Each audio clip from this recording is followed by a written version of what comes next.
Good morning, Facebook, and good morning, YouTube. I'm doing it to both today. I normally don't do that, so I'm trying things out. If things mess up, that's the way things go. But it's very early for me. I don't usually do these so early, so if I seem a little bit blurry-eyed, it's because I have the pleasure of having a guest by the name of Ron Bumblefoot Thal. G'day, Ron.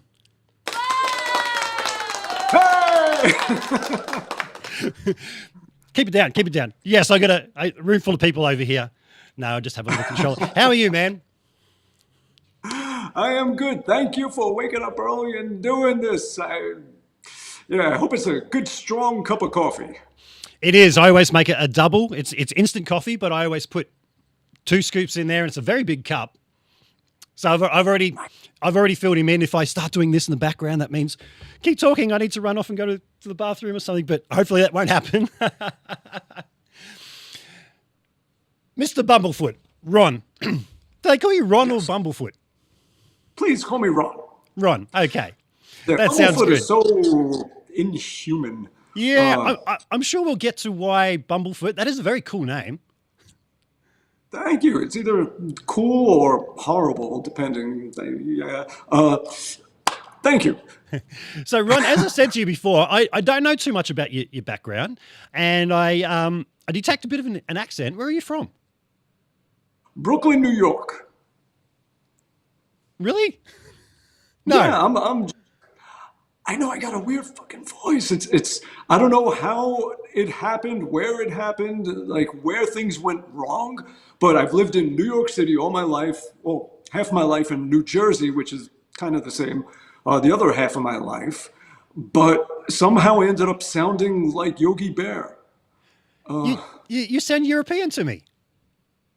Everyone hears something. They hear the European, well, you know what it is? If we What's start that? talking about pizza, then the Brooklyn comes out. Okay. So that's the thing. Otherwise, I'm like, hello, how are you? And people are like, you sound European. I was like, no, I don't. And then it's like, so, they're like, what kind of pizza do you like? They're like, all right, now we're going to talk about pizza. And, you got to go to L&B Spumoni and get the square. And yeah. Wow. Okay. So, I'm shocked. I thought for sure, you're some type of European or something there. But anyway, I usually start these.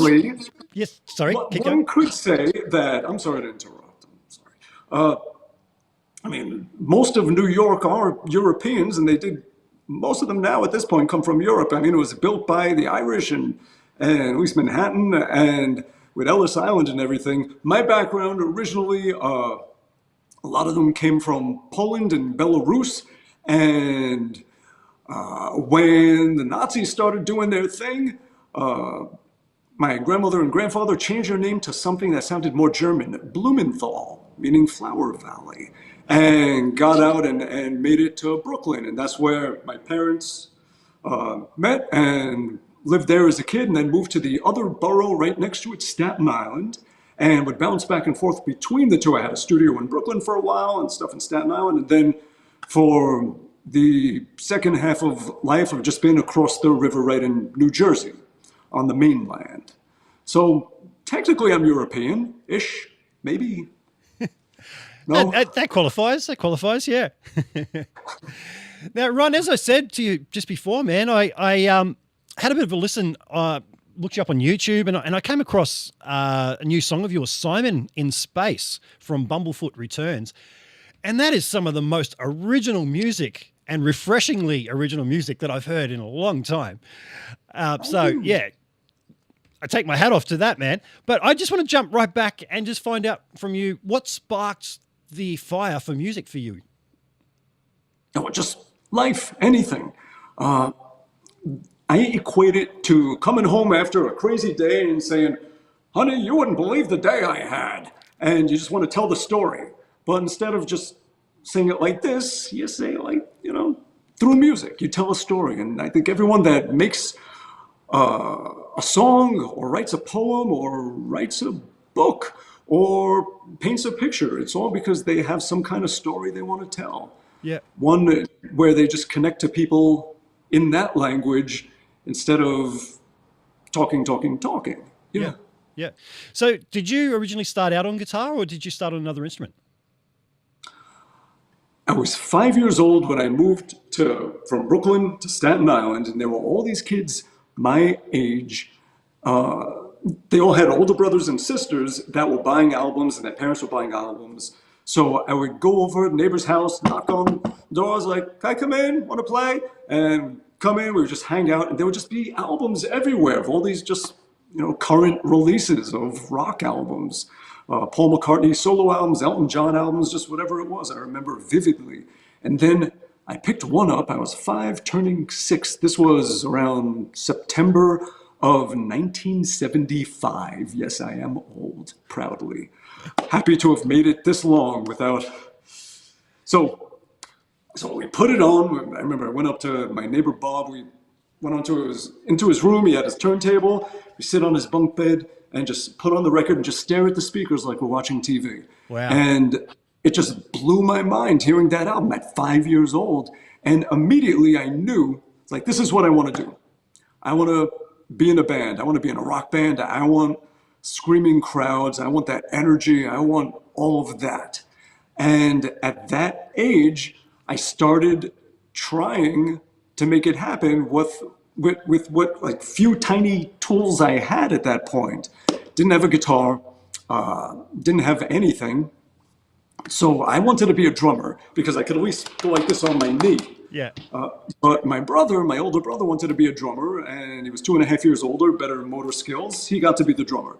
So I wanted to be a bass player like Gene Simmons, the fire and the blood and all of that. So my mom took me to a music store to start taking lessons.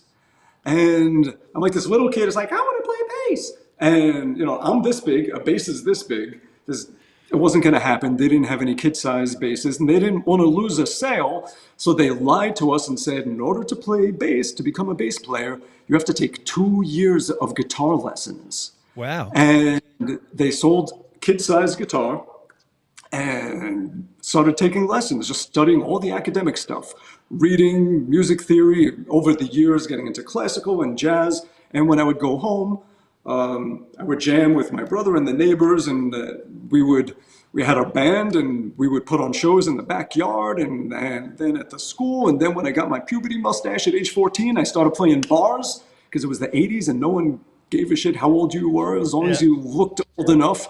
They didn't check ID or anything. It was a good time for fun, the 80s. And so I started playing bars around 14 and just kept on going. So as a kid, just watching what my idols were doing.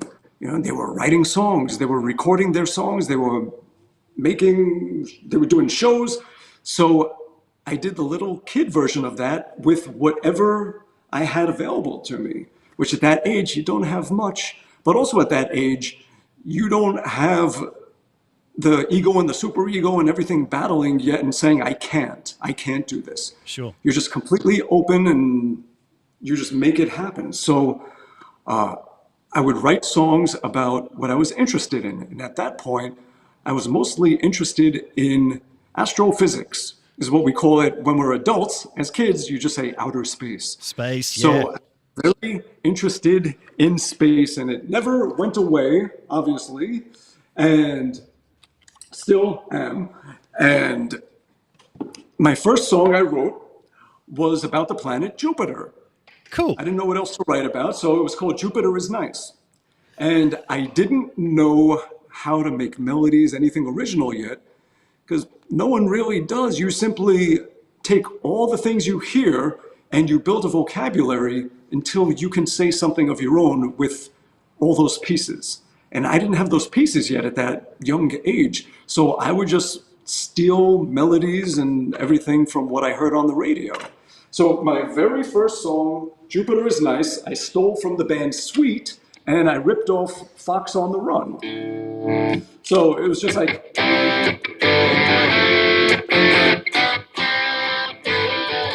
And I couldn't play that, I could just hear it in my head and sing it. Yep. So I would just say, Jupiter is nice, take my advice, I skate on the ice. And then I went into the verse that had different words. So even then, I was a better songwriter than I am now. I knew it was like, start with the hook. Jupiter is nice. Take my advice. Let's get on there. Jupiter is nice. And then I went to the verse. Many clouds of gases, poisonous they are. They are so colorful. You can see them near or far. Back to the chorus, everyone.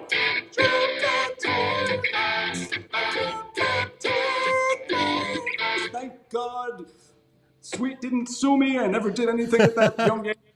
Blatant ripoff, but that's kind of how I started. So from there, writing songs about the planets and things, and then starting a band with my brother who played drums and my neighbor John who also played guitar. And when I say also, I shouldn't call myself a guitarist at that point. I didn't know how to play. My idea of playing was to smack it like a drum, and I would go. And then someone showed me, it's like, no, you hold it like this. It's like, that makes no sense. You can't see the strings. It's like awkward. Yeah. But, you know, I started to learn, and we started writing songs about just things that interested kids. We had a song, Speeding on the Highway, another one called Stuntman, and just stuff that would be interesting to a little batch of kids that were 6, 8, and 9 years old. And we figured out how to multi-track record. Wow. We would take a cassette recorder, put it in the corner of the room. We had our little kid nylon string practice guitars. We'd be a foot away. My brother got this drum set that he got at Sears that had Bugs Bunny on the kick drum. I remember he was holding a carrot like a cigar, and I said, "What's up, Doc?" And that was his Bugs Bunny drum set. So he would be like 10 feet away so that he wasn't too loud. So we knew just, you know, the farther away you were, that's how you get a quieter level and everything, and balanced it out. We would record the music on a cassette recorder, and then when we were done, we would take it and we would hit play and have another cassette recorder. We would hit record. So this one is recording this music playing, and we would sing along with the music. And that's how we overdubbed vocals onto this one. So now we had the music with the vocals on this one. Yep. And then if we were going to make copies of our final recording with the vocals on, we would bounce it back onto the first one and just be like, shh, while that recorded and made copies. And when we did shows on show day, well, first we would just take like little Post-it notes and we would draw like, you know, it'd be the name of our band. And we went through a couple of names. First name was Smoke in Space. And that, it wasn't a real band. That's just, you know, the concept and everything. The first real band, but we still didn't get to do any shows or do anything. We called it Viper 5. And I made the logo. It was a snake shaped like a number 5. Cool. And never did anything. It was just, you know, a bunch of kids, and there was 5 of us. So it was just 5 neighbors that would just hang out and call ourselves a band, but we weren't a band. And then eventually it became a trio, and we called ourselves Target. And we drew like a target on a piece of paper and taped it to the back wall where we practiced, and that was our logo. And so for Target, that's when we started doing shows. And we would have Post-it notes that would say, Target concert, Friday night, 6 p.m. Couldn't be too late, we were young. You know. And 25 cents a ticket. And we would give them to all our neighbors and friends, and I doubt they paid. But on show day, I would take little paper cups and pieces of paper and just cut them up into tiny little pieces and fill the cups with homemade confetti. And I would hand it out to the audience, and then for the last song, I would cue them, give them a nod, so they could all throw the confetti up in the air. So we were doing everything we saw our idols doing, like at a Kiss show, all the confetti at the end of the show. So we just did the kid version of that. Yeah. So we would play in the basement, in our backyards, then eventually at the school we went to, and just kept ramping it up as we got older and our gear got better, the recordings got better. We went from just, you know, these little tape recorders to getting a mixing board and getting some microphones to eventually getting a reel-to-reel, like a 1/4-inch 8-track, and then getting a better mixing board and starting to get some good effects and, you know, a delay and a reverb unit and things like that, and just kept on going. And I kept taking guitar lessons and everything. So one philosophy I always had is whatever you are taught, you must teach. So if Sure. someone teaches you something, you owe it to the world to teach them. So as soon as I knew enough, I started giving guitar lessons at age 13 to all the local high school kids that were just starting out. I started young, I already had a head start. So I was teaching them the recordings that I was doing, living at home in the basement, making our own demos and everything. When everyone started having bands, all the kids I went to school with, bring them down and start recording them and getting into that. And that led to producing, and everything escalated. I view it like a tree with different branches, and every branch was growing. So let's take the teaching branch. Went from teaching in the basement to teaching at a friend opened a music store, and so teaching there, to teaching at the Sam Ash Music Academy. That was a chain of stores. To becoming the musical director at a private school, teaching everything from a gospel choir to music for children to a jazz band, and making a whole music curriculum for the whole school, to eventually teaching at a college and becoming an actual adjunct professor at a state university in New York. Wow. That branch built up.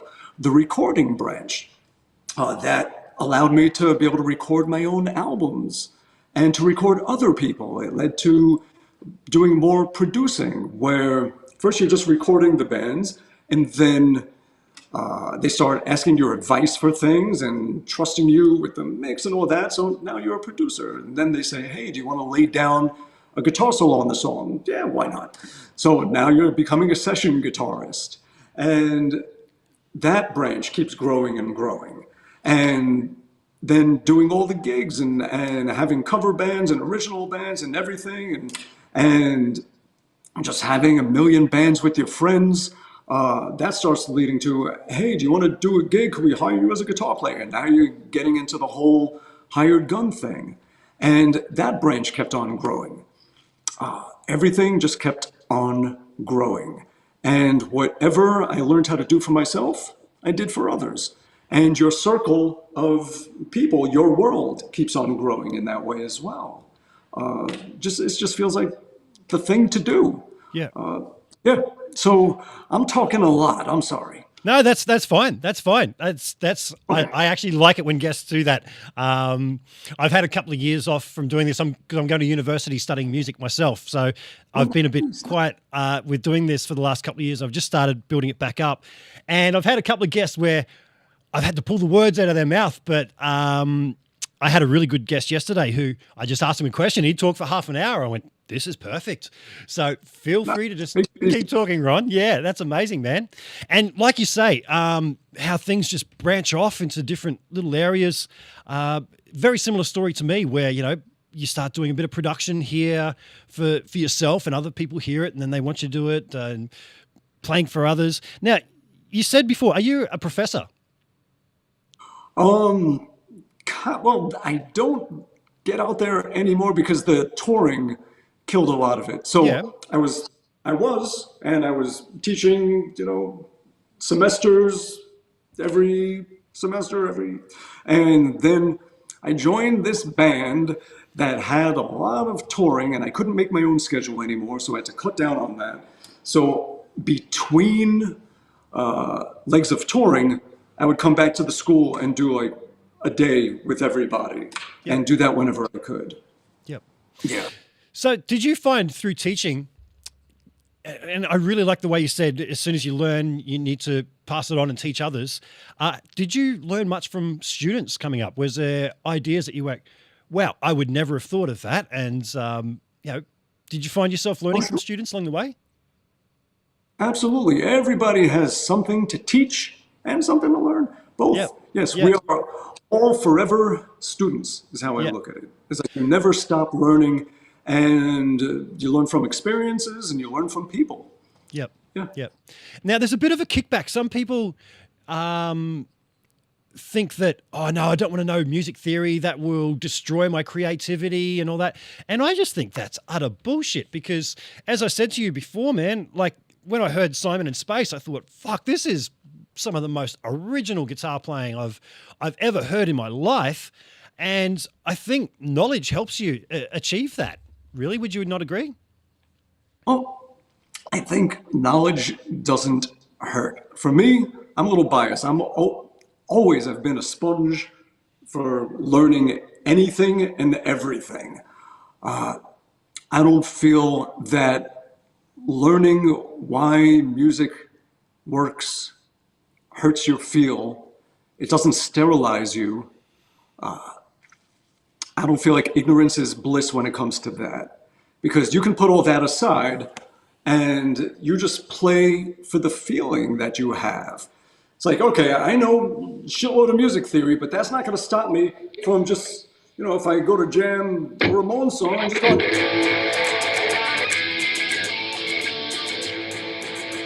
and I'm not going to be like, well, I need to play the third and the fifth. No, fuck that. No, it's not about that at all. It's simply for those that want to understand the universe, the math of music, the math of emotion, just what the green gobbledygook like in the Matrix, all that shit. If you want to see that and know what makes everything what it is, learn music theory. If you want to take the other pill, don't. It's fine. And either is fine for everybody. You get to make your own choice. You don't have to learn music theory, but if you want to, you should. If you don't want to, don't. But the idea that knowing it hurts your playing, absolutely not. That's on you. If you decide to take music theory and just be like this anal robot with it, that's your choice. And you have the freedom of that choice. Or you could just say, okay, I know the stuff, but that doesn't mean when I get on stage that I have to act like a mathematician. No, you throw that shit out the window and you just fucking play. Yeah. Yeah. So, Ron, in the comments there, mate, there's an Uber fan by the name of Poo Ninja. All the YouTubers know him. And he's saying, we came to hear what you have to say, Ron. So feel free to keep talking, mate. So, cool. Now, you said when you were younger about discovering a way to multi-track by, dumping from one machine to the other and staying quiet and everything. Do you find that when you have those kinds of limitations that you're so much more productive? Because I found when I was a youngster and I just had a 4-track and a drum machine and I was striping time code onto one track, so my 4-track, so I could sync up my Atari computer and everything, so I could make it sound like this big production. So essentially I had 3 tracks, audio tracks, but fuck me, every week I would have this new song fully produced because my drum machine had 5 kick drum sounds. Now I have 5,000. Do you find that limitations actually work in your favor? They could. I think what works most in our favor is a simple life. When life is not getting in the way and you're not pulled in 100 directions, that's what makes you the most productive. Yeah. If you can simplify your life and just get a lot of things out of it, you will be as productive as you were when you were 10, 15, when you could just live music. That's really what it boils down to. Also, I think just the fact that as we get older, we are made of the universe, and as the universe expands into chaos with entropy, so do we. And that's something that we all battle. So definitely we are more productive, we run with it. But also another thing is absolutely 100% when you're younger, you don't stop yourself. You use what you have. And you don't say, I can't do this because I don't have this. It's absolutely a case of whatever you have, you make it work. Yep. If you have half a coconut, you can turn it into a radio. Just to, just tip the hat to Gilligan's Island. I was going to say, I've seen Gilligan's Island. So, but that's the thing. It's like I always say this, you don't need what you don't have. And you just need to be creative with what you have. Anyone in this day and age where we have all the information of all of mankind in the palm of our hand to access instantaneously, where we have connectivity to the entire world immediately, where we have every possible tool at our disposal to say, I can't because I don't have this. It's fucking absurd. It's embarrassing, and the person needs a slap. Because if 7-year-old kids can figure out how to record and make demos and multi-track with a cassette deck, with a cassette recorder, there is no fucking excuse now. Yeah, yeah. So that is just laziness and just bullshitting oneself and saying, that's just saying, oh, I don't want to do it because, yeah, it's just a lame-ass excuse. Yeah. You know, as an example of that, when I started wanting to do the YouTube thing, I was talking to a friend of mine that I worked with at Apple, and he's an American chap who worked for the Washington Post as a photojournalist for 25 years. I've never seen anybody that can just walk past something with a phone in his hand and just go, snap, and it'll be the best photo you've ever seen, because he knows it's all about composition and everything and not the gear you're using.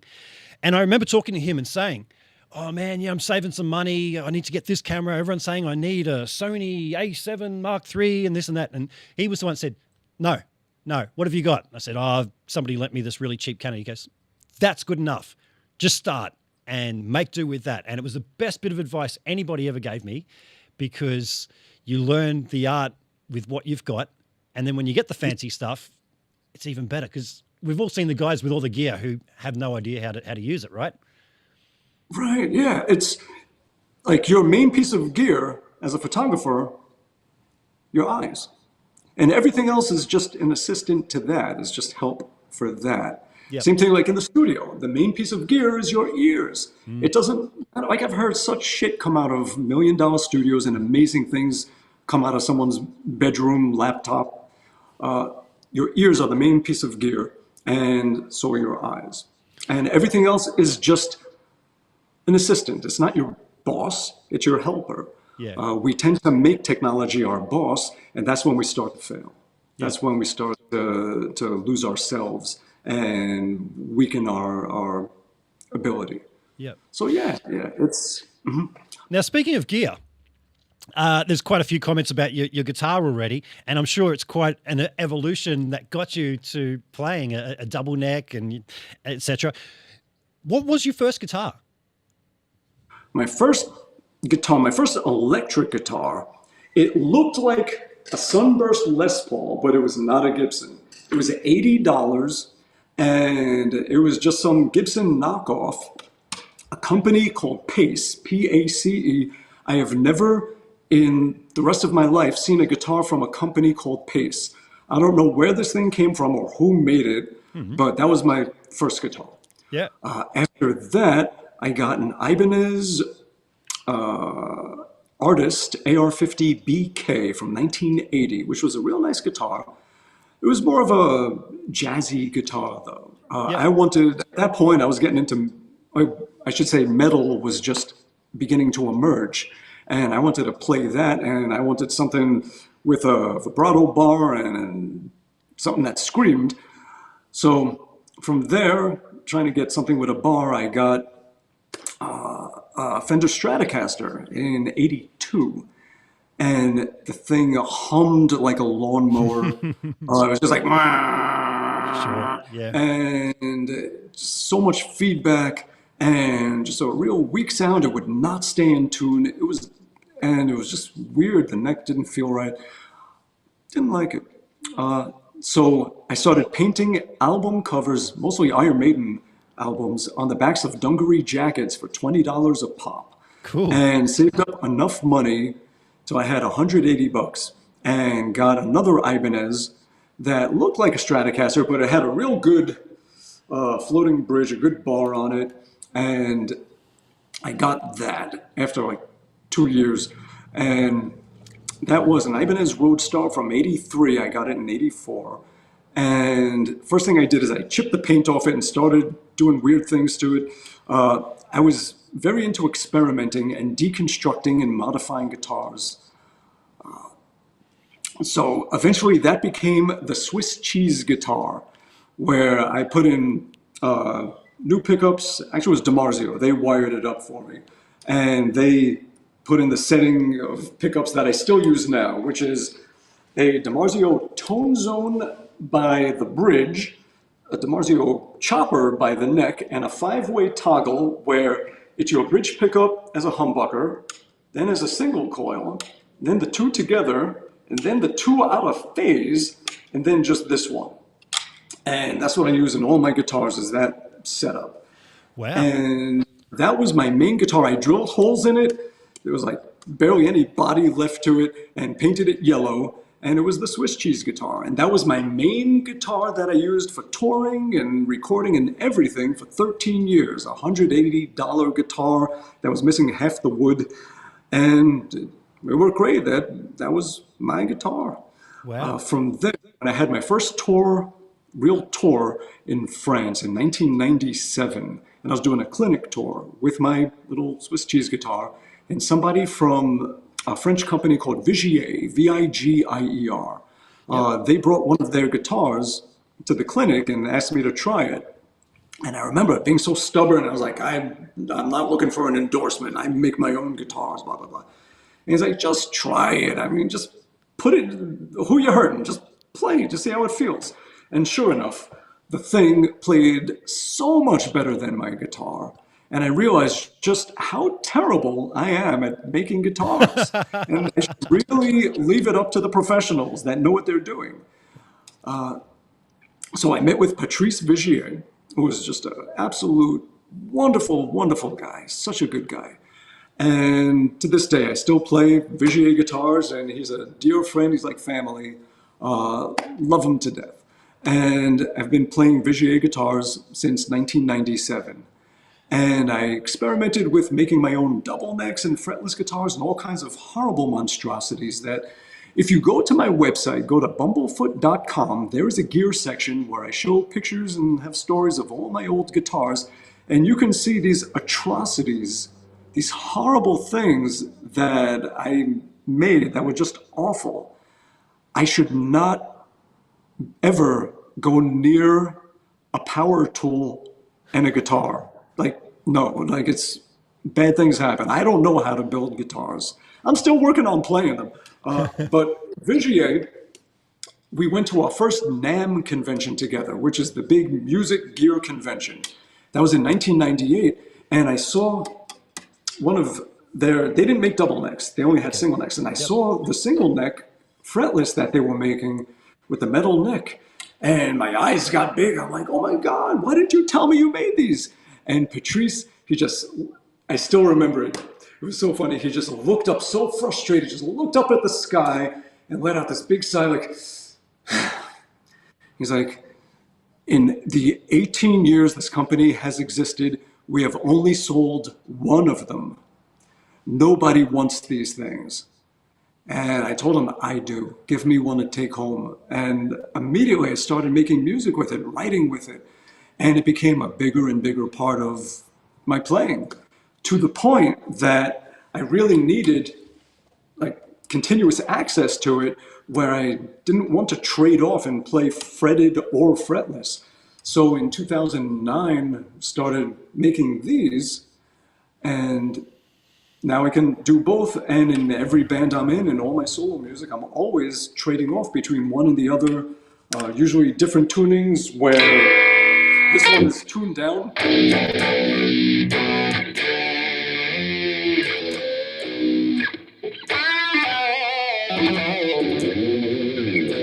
And this one I would have tuned usually down to a drop D.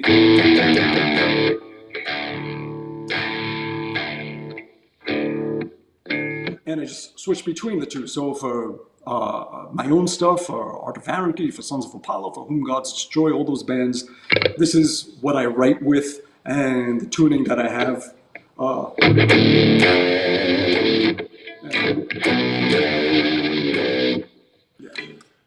So when I first saw that you were using the double neck, I kind of assumed that you would just use that for lead parts. But then having listened to some of your stuff and seeing some of the clips, you playing with Sons of Apollo, etc., I saw that you were actually playing riffs on that thing. Do you find that hard to get in tune? Did it take you a while to actually learn your intonation properly and everything? Practice, practice, practice, practice. Practice, practice, yeah. That's all. Yeah. I mean, every guitar player can remember just trying to get down their first chords and their F chord where this is flat and these are rounded. How am I supposed to do that? Practice, practice, practice, practice. Yeah. Same with this. If I could do this, any ape can do this. Absolutely. Practice, that's all. Use your eyes, ears, and prayers. Put the three together, and the more practice, practice, practice, the better it gets. Yeah. So having a... So you go. Oh, no, please. I was going to say, I didn't realize it was a metal fretboard. And does that sort of help give it more of that sound, more like a fretted guitar, but giving you the ability to play microtonally, I guess? And secondly, does it get cold? Because I've picked up those aluminium neck, like the Kramer style in the past. And it was just, I was somewhere recently and I saw an aluminium guitar, and the guy I was with was like, oh, check that out. I'm like, touch it. And I live in a very hot part of the world, and this was the middle of summer. This was only a week or two ago, and it was freezing cold. So do you get the same with your steel fretboard? Yes. Oh, yeah. And I can't play it. That's my kryptonite. If it's cold, the fingers just turn into just stumps and they don't move. Yeah. So the metal neck does give you more sustain. Absolutely. What I find with this is the thicker strings, more sustain, the metal neck, more sustain. But on the thinner string, it could die quick. Oh. So what I do is when I'm playing notes that I need to hold out, I tilt my finger and use my fingernail. And it just keeps going and going and going.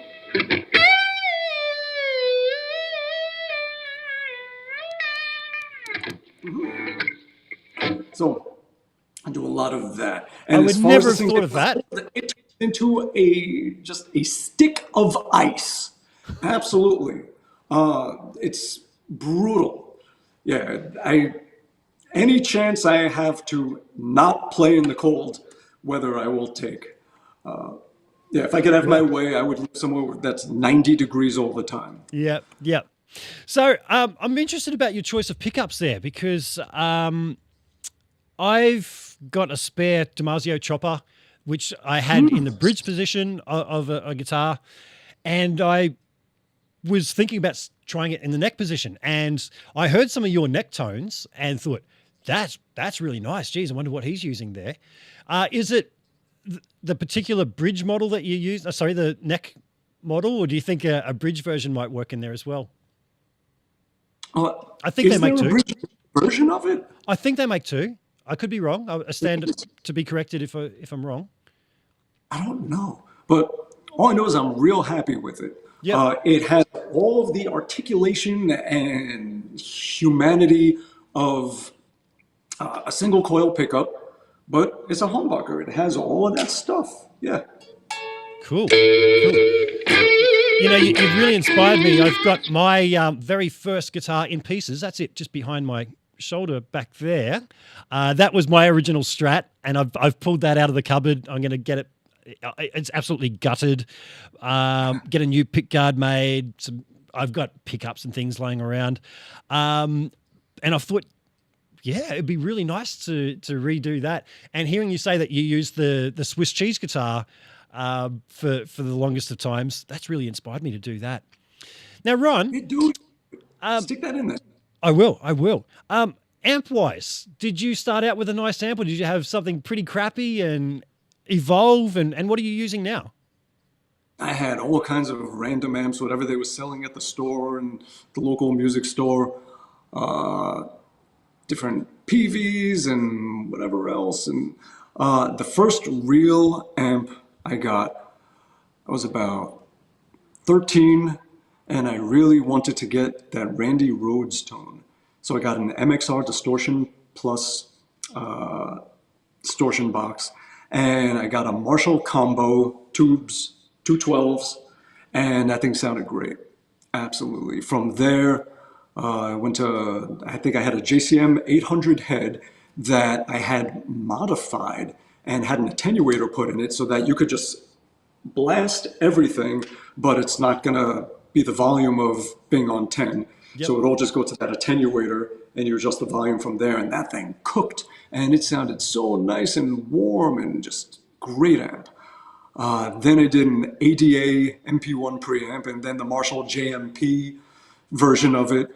And where did I go from there? Oh, and then the Line 6 Veta amp. Yeah, right. And I would combine two different amp models together, and each one had something the other didn't. And they would really smooth each other out. And it was great. I loved that amp. I still have it. I've had that thing for at least 20-something years. Yeah. Yeah. And great amp. So from there, I started playing Engel amps. Yep. A real nice, juicy tube head that had like all the energy of like a diesel or a rectifier, but all the warmth of like just a good classic brown Marshall and things like that. Which angle?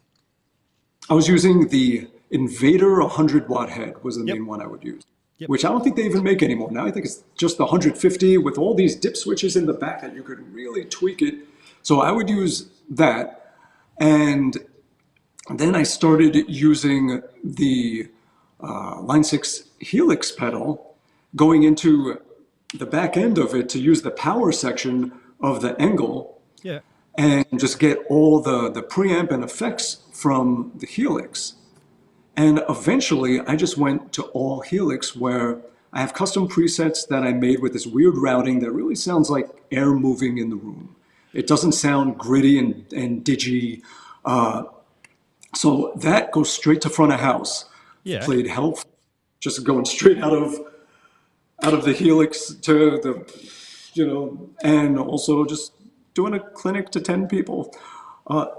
For everything I record, same thing. I do the Line 6 Helix plugin that has all the same internal gunk as the pedal. So anything I make on one, I could use with the other. All the sounds that I've made for this album, I've made some weird sounds. I could just dump them right into the pedal, identical. Speaking of, I also made them available at line6.com. Your presets? All my presets for this entire album, every single guitar track, every preset, you can get at line6.com. It is getting darker and darker in this room, I think. Yeah, so I'm going to put on lights. Okay. I'm just going to say, I was going to ask you off air once we finish. It's like, hey, man, I got a Helix sitting right there. Can I have some of your presets? But Sure. you're already sharing them. That's amazing. I'll send you. Let me know what you want. I'll send it to Okay, you. cool. I'll let you go put the light on. But you mentioned a couple of things there. ADA MP1, I've got one of those sitting. I'm not sure if you can see it on camera here. I think my mic stand is in the way, but I got an MP1. Oh, it's all backwards. Just sitting down there somewhere. You got some nice toys. I do. I've got a nice rack of amps back there all connected to an amp switcher. So I've got Friedman, I've got a Laney Ironheart, I've got a Vox AC30 head. There's an ADA MP1, there's a Fender Blues Junior, all connected to a switcher. I can see like the Friedman and I see the blue buttons of Yeah, that's the ADA. Yep. Yep. I used to have my Quadriverb and the ADA for the longest time was my rig all through the 90s. And that seems like I've had a lot of guests that see that go, hey, I used one of those and a Quadriverb. It's like, yeah, we all did. Yep. Yeah. So when you're using the Helix, is there a particular amp model that you favor? Yeah, I use my main one is the Engel clone. Yep. Yeah, so I use that. And I have that going into a cab. And then I have a second amp. What I do is I take all my pre-effects, whatever they are, whatever I'm using, and then I split the signal into Engel amp and cabinet and another amp. I went through like 100 different ones and just this one Line 6 amp that just had like maybe minus 12 dB that I just mix in a little bit. and it fills up the sound in a nice way. It just adds little things that the one amp, you don't even know it's missing until you put that in. It's like, oh, there's the smooth mids now. And now that it's like it's bringing them out and into a cab, and then I sum them back together. And then the trick is I put them into an IR of another cabinet at 50%. I lose a little bit of high end, which I bring back with an EQ, but it just warms everything up completely. Nice. It smooths out the wave, the sound wave, Yeah. and gets rid of, like, even with all the drive and everything, it smooths it out as if you're standing just 6 feet away, 10 feet away from the amp.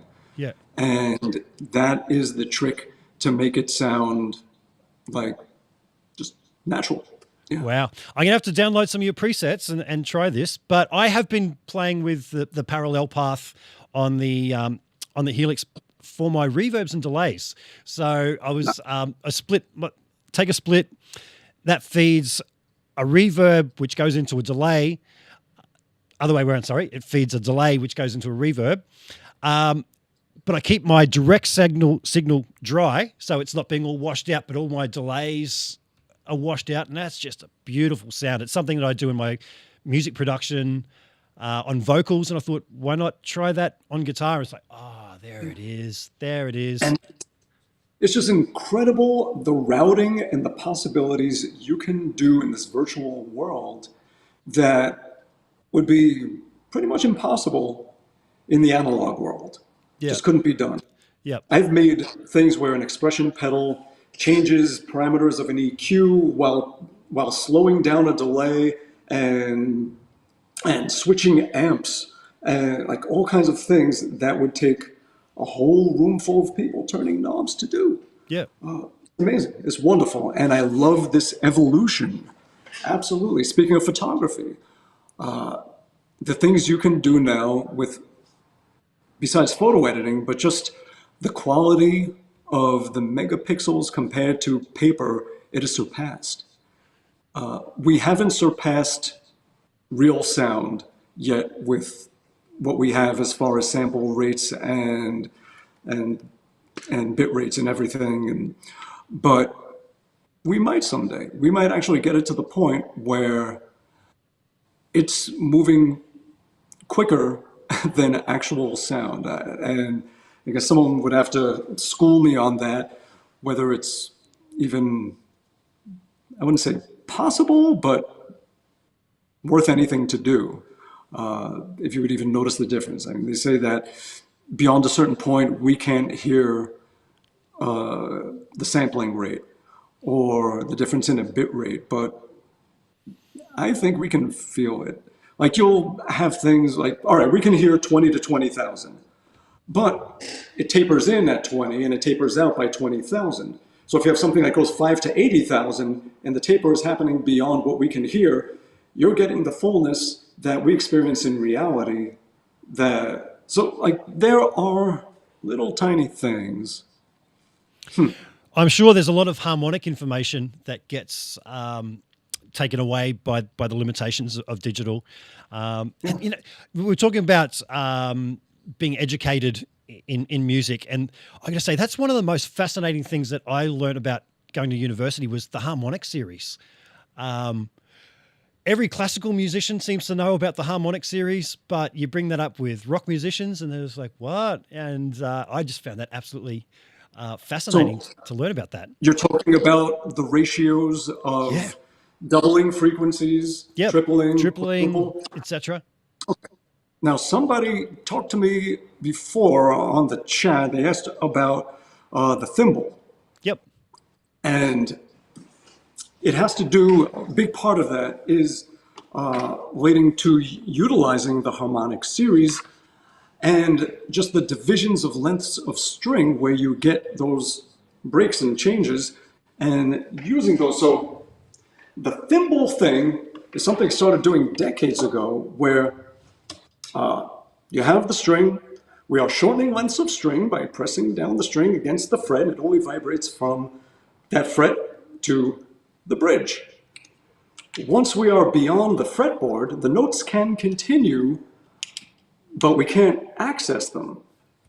So instead of pressing the string against a metal fret, I have this mobile fret I keep on my picking hand, smallest finger, that I will touch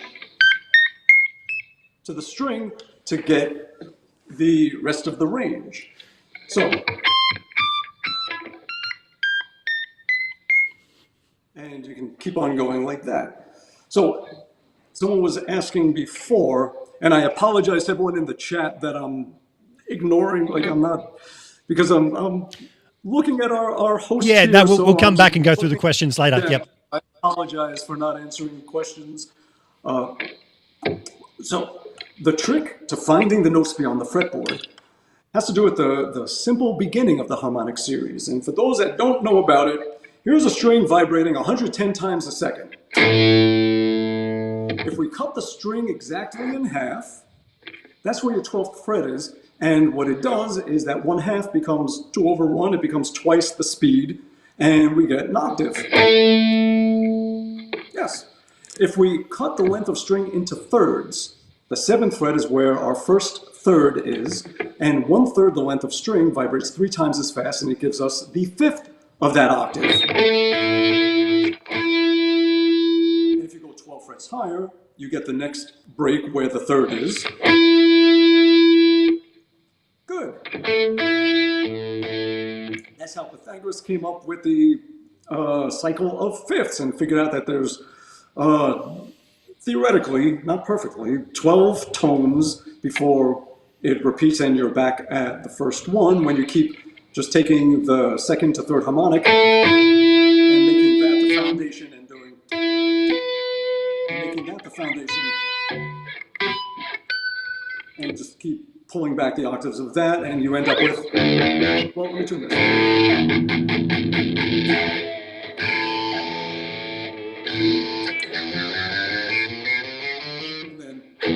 Speeds double.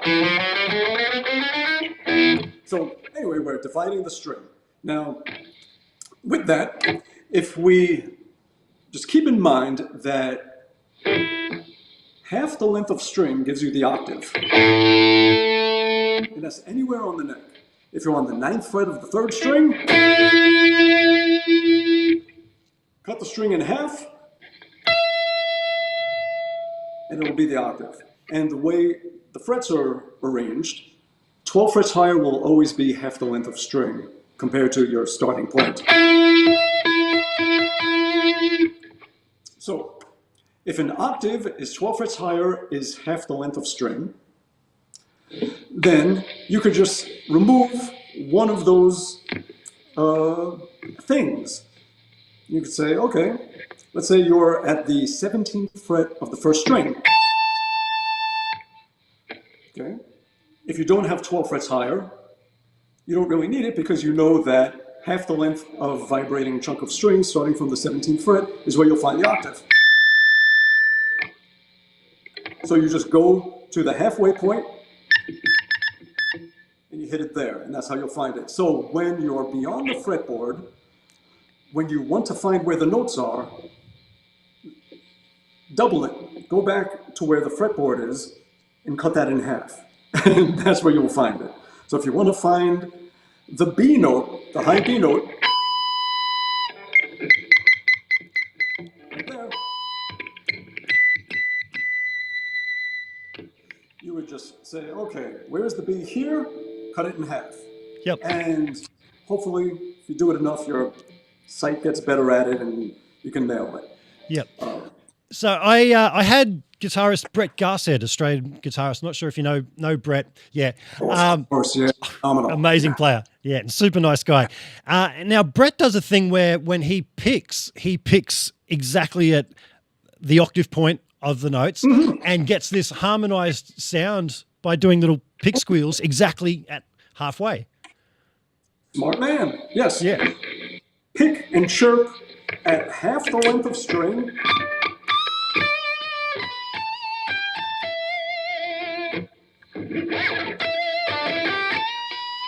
Or go to the 5th of it.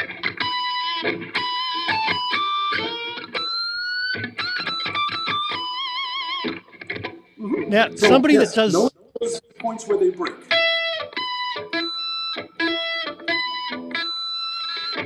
And chirping there, yes. Yeah.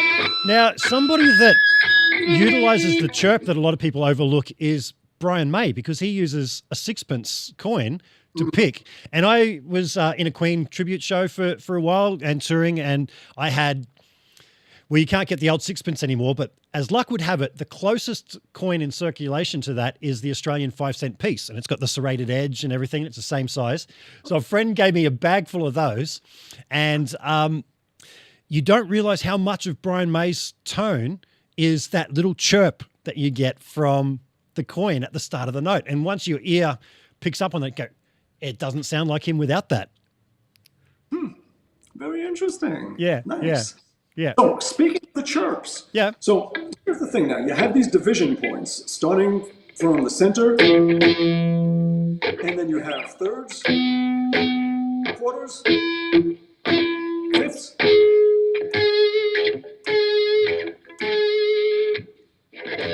and sixths. Let me take this off.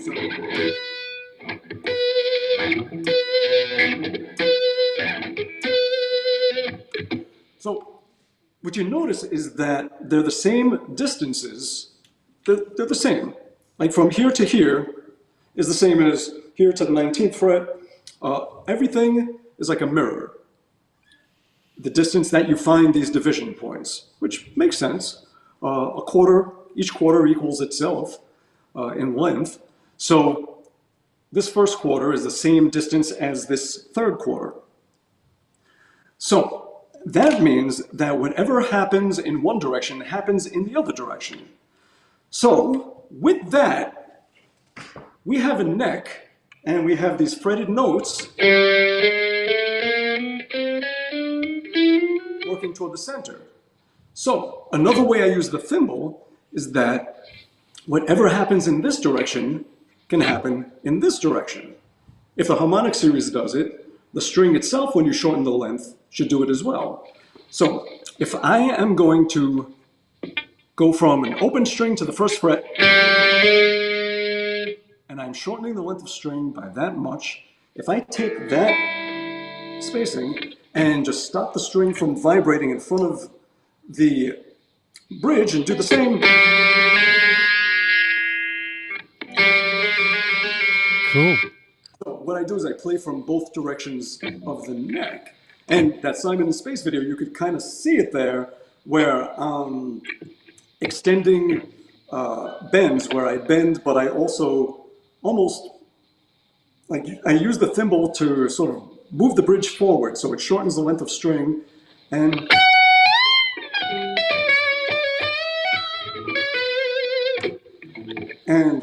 you could do things like, here's a good exercise that someone was asking about, like what are some tips for it? Okay. Play from in front of the bridge and shorten this way. Instead of going this little bit right here, shorten the length of string from here.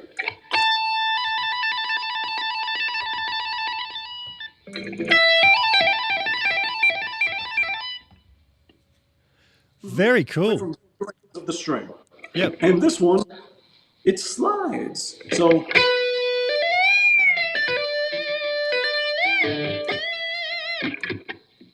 and I saw on a video online that you actually have a holder for your thimble built into your guitar there, yeah? A magnetized hole that keeps it from disappearing. And so I just kind of grab it, gets right back in there. The only bad thing is that it could get magnetized and get stuck to the... Very cool. Very cool. Now, Ron, you've played with some very cool cats over the years, man. How do you get sideman gigs? Is that a word of mouth thing? Do you see people are advertising and go, I'm going to put in a submission for that? How does that work? I never pursued the sideman thing.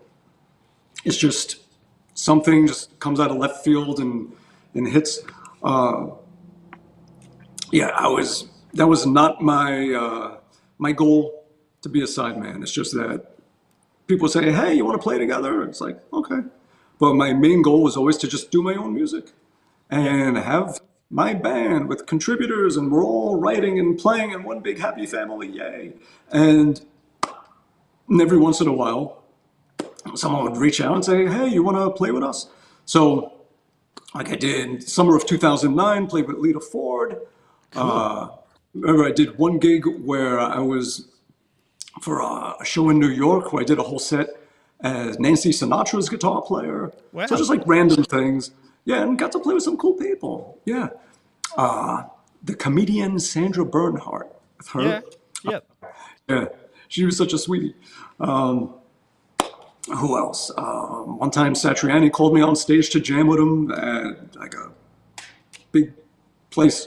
So these random things just start to happen. I was asked by a certain band to play with them. And I originally had turned it down because I didn't want to be a sideman, and I was very particular about who I let into my life. And but then they reached out again, and I ended up playing with them for 8 years. And but with that, I couldn't teach, I couldn't produce, I couldn't do. There were all the things that made me feel fulfilled, that completed my life, that made me love being a musician. All those other branches to the tree, those were just, they were forced to wither, and I couldn't nurture them. So after 8 years, I was like, I need to get back to these things. Sure. And I did. So, playing with bands that I would write with and create with, because the creative part was always more important to me than the performing part. And that's the part that mattered to me. So having people that I could create with, whether it was just my friends in the band Art of Anarchy and just helping them out and just being more than helpful and being the guitar player and the producer and recording and everything. And, or Sons of Apollo and Whom Gods Destroy. Asia, that was that one tour we did opening for Yes, and they were just wonderful guys, great music, everything. It was fantastic. But I knew it wasn't going to be a long-term thing, and that it was, I didn't know how long it would be at all. I didn't expect us to write music or do anything. It's just, I knew Jeff Downs, and just a wonderful guy. Got to know everyone else, and they were just wonderful guys, and that means more to me. To me, it's about the people you bring into your life and them not being fucking poisonous and bringing the worst out of you and rather bringing the best. And it's very easy for just one person, one wolf in the fold to fuck that up and turn you into a monster. And I don't want that. It's not that important to me. Life is too short, and none of that shit matters, like what band you played with. When you die, the last thought you have is, oh, I'm glad I played with that band. No, you're going to be thinking of the people that matter to you, and was life worth living, and did you do good things for people? Did you do things that are positive, that are going to outlast you? That's the things that matter. So I don't give a fuck about like the rock star bullshit. Never did, for better or worse. I shied away from it. I like the music getting the attention more than me getting the attention. Sure. Yeah, it's amazing. Just being a good dude gets you a long way in the industry, because when you're on the road with people, as you know, you're surrounded by them all the time. You're hanging out at airports, and I've had quite a few people on who make quite a good living out of being a sideman. Pete Thorne. Last week I had a chap named Tim Henwood, who plays for Susie Quattro, as well as all these big Australian bands over here. And I keep saying to these guys, you must just be a good dude to hang out with. And when you're at the airport at 6 a.m. and you're struggling for your morning coffee, you're not somebody that you're just going, fuck, just go away, Yeah, it goes a long way, doesn't it? Well, it's definitely important, because everything is contagious, especially when you're drained and your defenses aren't strong. When the travel is kicking your ass, you're missing home, whatever it is that's sort of beating you down a bit. It's hard to stay at your best. So if someone else cracks, it's very easy for it to really break everyone else as well. And that works the other way. If you're laughing and having fun and a good time, that's contagious as well. Yeah. Yeah. I've been in every aspect of, like every shade of gray of those situations, where other people are cracking, where I am, where I'm the one making everyone laugh, where someone else is, and all the different things. I'd say the biggest detriment is narcissists, that like real ones, that truly, all they give a fuck about is themselves and what purpose you serve for them, and it never works out. And they are just a nightmare. There's nobody that can make you want to rip your hair out and choke a motherfucker to death than a narcissist. Yeah. And being on tour with one is just, you That would get be serious painful. PTSD from that shit. And I'd say that they might even be worse than sociopaths to deal with. Yeah. Yeah, and they really destroy a band. And very often you find that that they're often drug addicts as well. Yeah. It goes hand in hand. I think just the selfishness of you can't call it selfishness, because like it's almost like selfishness is a choice. With them, it's like they don't even have the choice. They are just constructed in a way where all that matters to them is what feels good for me right now, and it doesn't matter who it hurts, even later or now. Even if it hurts me later, I want this now. Yeah. And they end up like screwing themselves and everybody else. And I've seen that happen so many times. And it's a terrible thing. It is. Yep, And it's absolutely. just such a, yeah. So Man, talking about touring, your double neck, that must be hard to lug around. Do you have backups for that? How many double necks do you have when you're on the road? How many do you take with you? And is that a logistics nightmare to be dragging that along? And while you're answering that, I'm going to do the code of keep talking while I have a little break. Oh, the coffee's kicking in. Okay, this guitar, I tend to live dangerously. I usually just bring one guitar with me on the road, and there have been times if I had a good bus tour or something, then I'll bring two. But if it's flying everywhere, then I just bring one and just hope fate is not going to have a sense of humor for that trip or that batch of trips. With this guitar, you're definitely at the mercy of individuals at the airlines. Sometimes you'll meet someone that just has their own set of rules and says, that can't go on the plane, no, no, no, no, no. And then you try to show them like the 2012 FAA ruling that says, well, if it can fit in the overhead, it has to go on the plane to prevent it from breaking. Like, that's not real. And sitting there just, yeah. So that happens once in a while, in which case, because I'm bringing a soft case and putting it overhead, and it almost always fits. And if not, there's usually a vertical storage closet that it will fit in. And most of the time, the airlines are totally cool with it. But every once in a while, there's someone that just wants to exercise what little bit of power they have and just give you shit. And I've had some interesting things where I don't get mad, I don't get angry, I just say, let's find a solution. Can we gate check it? Do the little pink tag and just put it on last on top with the baby carriages and everything and hope for the best. And if the guitar breaks, it's just a thing. And life won't end, and I'll figure it out from there. But so far I've been pretty lucky. Yeah, the worst has been when I had it in a hard case. Oh, really? And I would put it into luggage, and I've had things pierce the hard case and just like put a big, just stab wound right into the wood, and all kinds of horrible things happen. I did a 2-week tour in a hard case, and the guitar was destroyed. Wow. And I've been doing years and years in a soft case, and it's been fine. Yeah. Yeah, it is amazing. You see the videos of the way baggage handlers throw things around, and I've had that as well, where there's been straight out holes in my guitar. Luckily, it hasn't actually pierced the guitar. But you see that where, you're actually sitting on the plane, you're watching them just throwing your gear. It's like, dude, you got no idea. Don't do that. Like, I'm watching you kill my baby. Yeah, yeah. They're very personal things. Hey, Ron, I want to get to your album, but I want to talk about production leading up to that because you've talked about you got into production early. I'm assuming you produced your own album.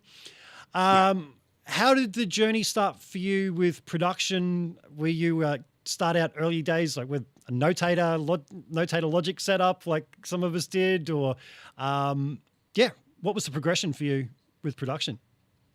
It was those multiple cassette players at age 6, 7, 8, 9.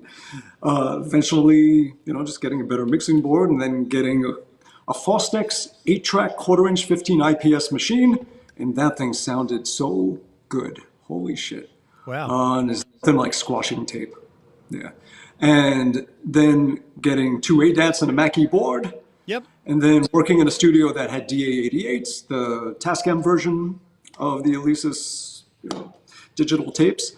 And then there I started connecting a computer with Cubase to that, and the combination of the two, and eventually just started recording solely on Cubase. And I've been using Cubase since 1999, and I swear by it. I'm not a Pro Tools guy. Yep.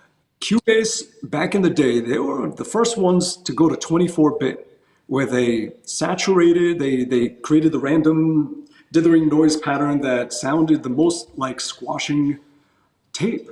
And you could go into the red and you didn't get digital breakup. You didn't get all the no, it fattened it up. It took all those little sterile tiny 16-bit recordings and like boom, right in your face. It was phenomenal. So I stuck with Cubase and I still swear by it. The plugins that just come stock with it are phenomenal.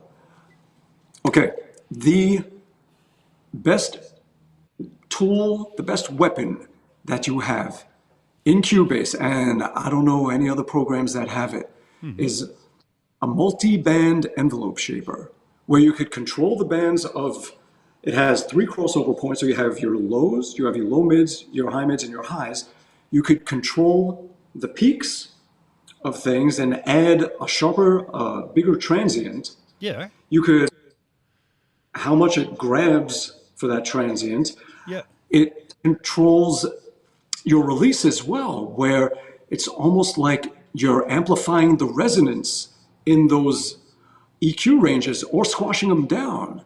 Yeah. And the things you can do to drums, to everything, it's incredible. Yeah. Let's say you want to give a snare more brightness and more attack and crack.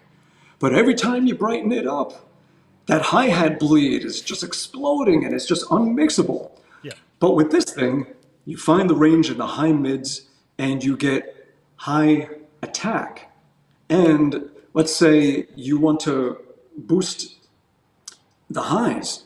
You can lower the resonance in the high range where it's actually killing off your bleed, but it's not hurting the snare. And you can shape in 4 bands, just you reshape the shape of your hits. And it's incredible what you can do to bring out everything in the drums. And you can do it for so many other things. I mean, I'm just using the drums as one example. Yep. But that thing, you don't even have to trigger. Yep. Like you can make the drums sound like they're like perfectly balanced, well recorded. You could take the shittiest recording of drums and bring things out that you couldn't possibly bring out otherwise. Yeah. So has Cubase had that for a while? Because I am starting to see multi-band transient designer style plugins. I think Waves have got one. I've got something inserted on my mix template lately on my drum bus that I'm doing the same thing. But you're saying Cubase has had that for quite a while as a stock plugin. Yeah. Yeah. They are so ahead of the game with so many things. Yeah, right. Absolutely. Yeah. Yeah. Yeah, it really does amaze me that Pro Tools still has such a stranglehold on the industry because, their business model of subscribing, it's like, man, I've bought this fucking program so many times, bought it, and now you still want to charge me monthly, and I use it under protest. But I'm noticing going to university that a lot of the younger people now are either on Logic or Ableton. I haven't really given Ableton much of a whirl, but I hear you can do some amazing things. Yeah. Logic is a lot, but Cubase is still my go-to. And the other thing with Pro Tools, I mean, I understand it was kind of the first, so people stick with the first. They don't want to relearn a program. You just keep relearning your program. And so many times I've seen people say, oh, I can't use my Pro Tools because my operating system upgraded and it doesn't work with the new operating system until they catch up to it. And never, ever in all the decades has there been any issue like that with Cubase, ever. It has been the most stable, rock solid thing I've ever used. Yeah. Cool. So, Ron, your new solo album, is this your first, you've got a few solo albums out previously, or is this a first for you? Yeah, you've got a few? 30 years of them. Yeah. 30 years. And it's the kind of thing where I'm not on the radio. My music is too weird. It doesn't fit the formats or anything. But it would be all over TV and video games and like indie movies and things like that. My music is weird, so it's good for visual stuff. So every day I would watch TV and suddenly it's like, oh shit, I'm on a McDonald's commercial. Oh shit, I'm on So You Think You Can Dance. Oh my God, I'm on Oprah Winfrey. Oh, like for real, all these things. Yeah. So that's what I knew where my music belonged, and that's what I pursued, and that's where it flourished. Instead of trying to force it into a place where it doesn't belong. My music is not radio music. It's not that kind of stuff. But it's great for sync, licensing, for visual things. It's a good match. Yep. Yeah, so when it came time to doing Bumblefoot Returns, did you have a game plan at first? Did you write down, okay, I'm going to record myself a new album, it's going to have this many tracks, or did you just look at, I'm starting to amass a collection of works again, must be time to put those into an album? How did that all work? It was the pandemic, sitting in this chair for a year or two, a lot of time on my hands, all the time to do all the things that people always said, hey, would you ever do this again? Finally, I had time to do that and started doing it. So we're going to jump all the way back. Sure. All right. 1990, well, actually, let's go to 1989. That's really when it all began, when everything started going legit. I was in a guitar magazine in August of 1989, Guitar Player magazine, Jeff Healey on the cover. Another one. And it was a column on unknown guitar players written by Mike Varney, the head of Shrapnel Records, the guitar label. Yep. And he gave me a real nice write-up.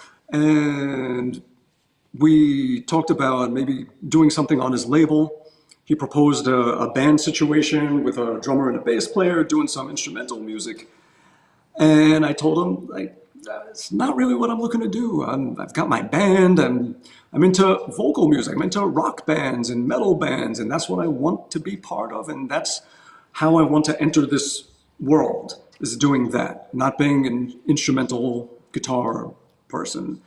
So I was like, okay, so we always stayed in touch, but he and his brother would do comp CDs of instrumental guitar music. His brother, Mark, had a label called Legato Records, and they would do the series called Guitar on the Edge Records. So I did for Shrapnel in, I think it was 91.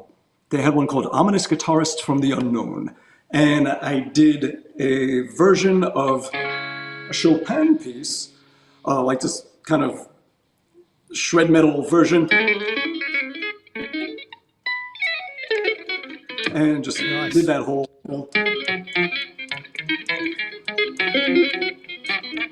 still kind of remember it. And just did this whole wacky version of a Chopin fantasy impromptu thing. And that was on that. And then his brother, Mark, I ended up putting some original instrumental songs, just one on Guitar on the Edge 2, 3, 4, in the early 90s. And then in 94, Mike Varney told me that they're looking to expand the label and start doing bands, like music with vocalists. So I was like, perfect. So I signed a deal with him. And as soon as I signed, he said, well, would you mind just doing an instrumental guitar album just to introduce you to our fan base? And I was like, I was like, oh, what's the deal? He said, no. It's like, I know your potential, and do it. So I made an album, and at that point I had a song called Bumblefoot, which my wife is a veterinarian. It's the name of an animal disease, ulcerative pododermatitis, that I came across while helping her study back then. And I got inspired. It was such a silly name, so I wrote a song called Bumblefoot. And then I proposed to Mike Varney. I said, okay, let's call it almost like a comic book or a sort of some kind of, science fiction thing, sci-fi movie, The Adventures of Bumblefoot. And every song will be named after a different animal disease. And I just found the most fucked up diseases I could find: strawberry foot rot, Q fever, blue tongue, all these different diseases. And I wrote songs, instrumental songs. And it was very weird, especially for that label, because most of the stuff on the label was neoclassical shred or fusion shred. Yep. And then I come along playing these weird Zappa-ish type, just strange, not taking itself seriously kind of songs. And it was something different. And then after that, we did do a vocal album called Hermit. And it was pretty out there. And then after that, the record deal ended after those two albums. And I started my own label just for putting out my own music. And I got distributors in different parts of the world, and I would manufacture, or they would, and they keep an extra $1 per CD, and just did the whole thing. And I was a record label for my music, and would always jump on whatever the whatever the new technology was. I would keep a computer 24/7 connected to Napster. And on there, I would keep songs that I wanted to promote as my singles, and just keep them for people to listen to and download, or live versions of things that weren't on albums, and just anything. And that was good. And then Amazon, they started doing a program for independent musicians called Amazon Advantage. So I would send my CDs to Amazon.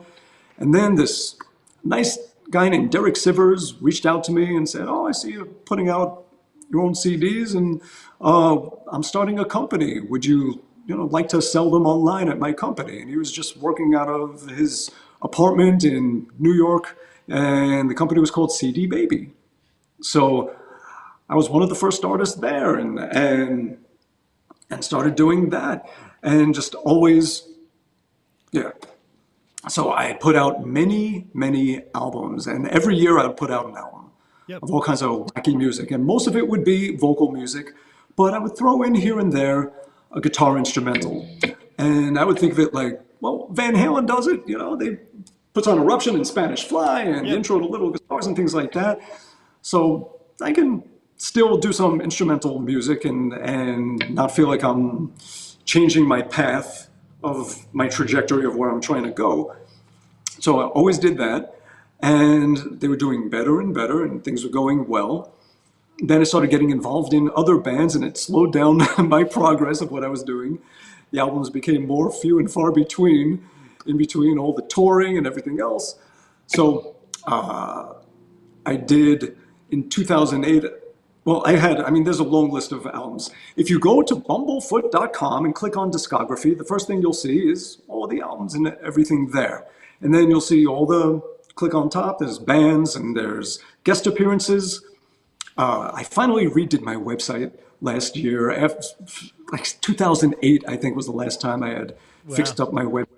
So I spent weeks going through as many of the guest solos that I did for different people, and found all the different YouTube and Spotify links for the songs, and made a list of hundreds of all the stuff. So if you want to hear some other people's music, also, just to hear some things you may not have heard, some really good stuff, Go to the guest appearances, and then there's produced by. So all the different bands that I produced, artists, everything on there as well. So there's a ton of music on my website now. Just a lot of links if you ever feel like going down a rabbit hole and hearing some interesting stuff. One of my favorite bands that I've produced, a band called the Dodies, Dodies. Their third album is about to come out called Dreamism. And I did their previous 2 albums. And they are so interesting. It's a duo. Yeah. The singer, guitarist, has this voice and this range. He's almost like the Darkness, sounds like Justin from the Darkness, like that kind of range, but so many different tones he gets out of his voice and so melodic, and his lyrics are so deep. They really, yeah. The drummer plays the whole kit with just one arm and plays bass. Yep, and plays bass on a keyboard while singing backing vocals. And everything I record with them, they're in a room just staring at each other, just playing, locking in, no click tracks, nothing, just all natural, just the natural flow. And first or second take, they got it, and they're phenomenal. And every once in a while, the drummer will pick up his drumstick off his little keyboard and play, and the guitarist will kick on an octave pedal that runs a direct out to a bass amp. Yeah. So they take turns being the bassist, and they got this huge sound, and it's so good. Just such great songs. Check out a song they have called Falsetto, and that's the first single they put out from this third album. They put out a ton of singles, and they're finally getting some nice numbers and some awareness is happening. Such a great band, the Dodies. The Dodies. So definitely check them out. Yeah, highly recommended. Another band, I don't produce them, but they're just such an amazing band. If you don't know them, they're called Thank You Scientist. And it's just like, the only way to describe it is music that lights up every part of your brain. It's just phenomenal. It's like if Dream Theater met Zappa, met Incubus, met like just so fucking good. Genius stuff. So yeah, that's my other recommendation. Cool. Okay, so I'm putting out lots of my own albums, and then it was slowing down as I was getting very busy just doing stuff with a lot of bands and putting out a lot of other bands' albums. So in 2019, I just busted out one instrumental song called Cintaku, which is an Indonesian term of endearment, my love. Cool. Yep. And then, yeah, and started working on the second Sons of Apollo album that year as well, and toured with Asia that year. And the second Sons of Apollo album came out in early 2020. We got about 4 shows in to our 20-show tour, and the world shut down. So back to this chair, and I took one song that I had that I didn't use with Sons of Apollo.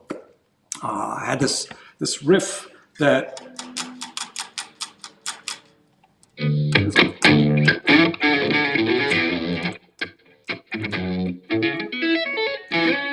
and I turned it into a song that I aptly called I just got a brain fart. Part of the pandemic and the long COVID, where I'm about to say a word and it takes me 10 seconds to say the word. It's still fucking happening. Oh, really? Planetary Lockdown. Okay. So, so I put out a song called Planetary Lockdown, and just an instrumental song. And it's the first thing I did while being stuck in this chair. Finished up that riff and turned it into a song, and did this thing where I made it like a little 1 minute with a backing track, and other people could add their solos to it and add whatever they want to it, and I would share it, and about 500 people did it. And different drummers, bass players, guitarists, singers. Dino Jalusic, the singer in Whom Gods Destroy. He did it, wrote lyrics, and Joel Hoekstra did this wonderful one.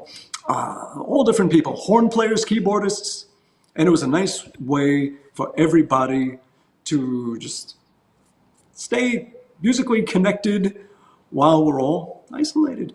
So I did that. And then I did 2 acoustic EPs that I put on my Bandcamp, just bumblefoot.bandcamp.com, and put them on there. And then did some Beatle covers with Portnoy and Jeff Scott Soto, stuck them on the Bandcamp. And yeah, and the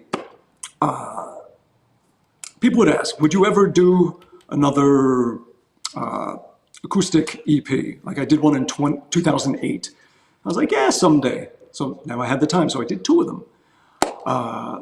People would say, would you ever do another instrumental album? I was like, yeah, maybe someday. Here we go. Well, I already put out 2 songs, so I got a head start on it. Yep. I have Planetary Lockdown and Chintaku. So why the fuck not? So I started working in 2020, said, all right, let me start making another instrumental album. So the first thing I did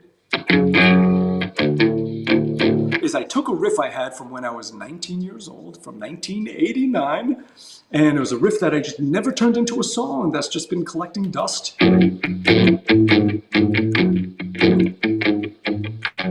So I just recorded it, and then I just started building it, saying, okay, after 4 times of that, let the drums come in with the bass, and just laid a random bass line, just whatever it felt.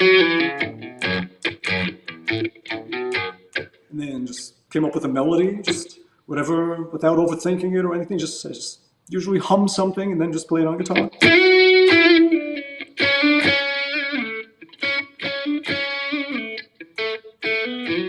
And then from there, it's like, all right, 2 times of that, that's enough. Let's build on it and add harmonies and octaves and changing chords to change the meaning of that melody.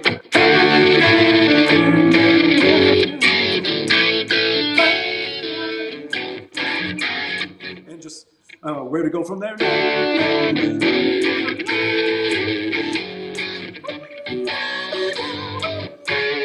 And bring it to almost like this like flat 2 to the 5, and make it its own thing. Just like,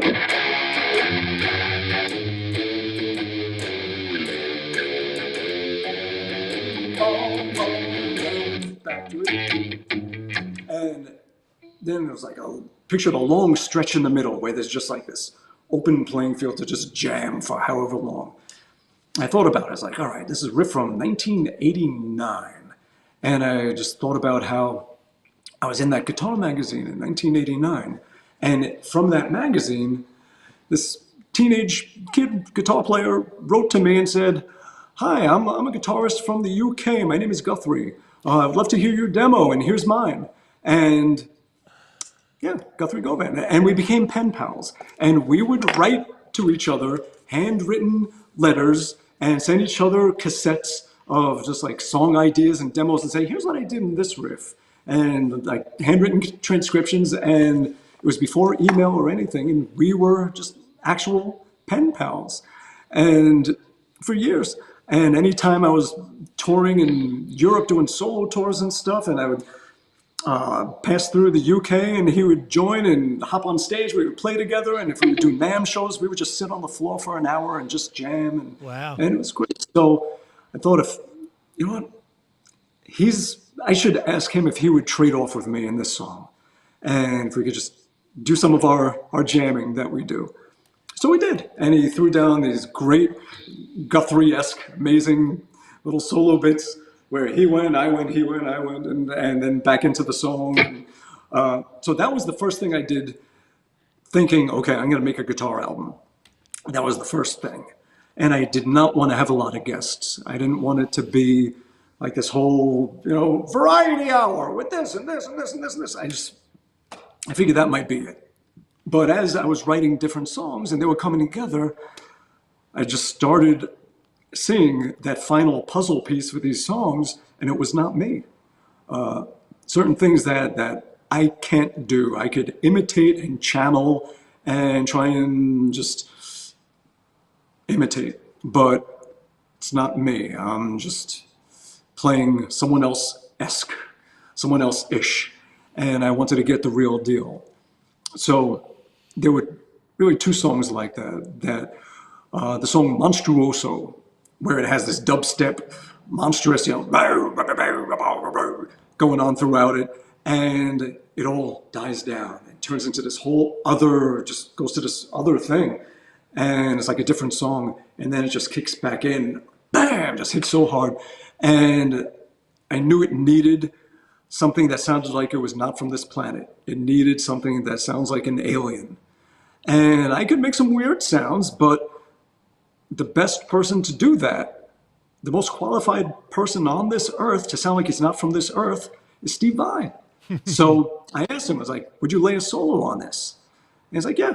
So he threw down something that I have no fucking idea what the hell he did, and I still can't figure it out. It's something with a momentary button that raises everything a fifth, and a bunch of harmonies, like a harmonizer plus the fifth, and all his just weird riffs, and a combination between all those.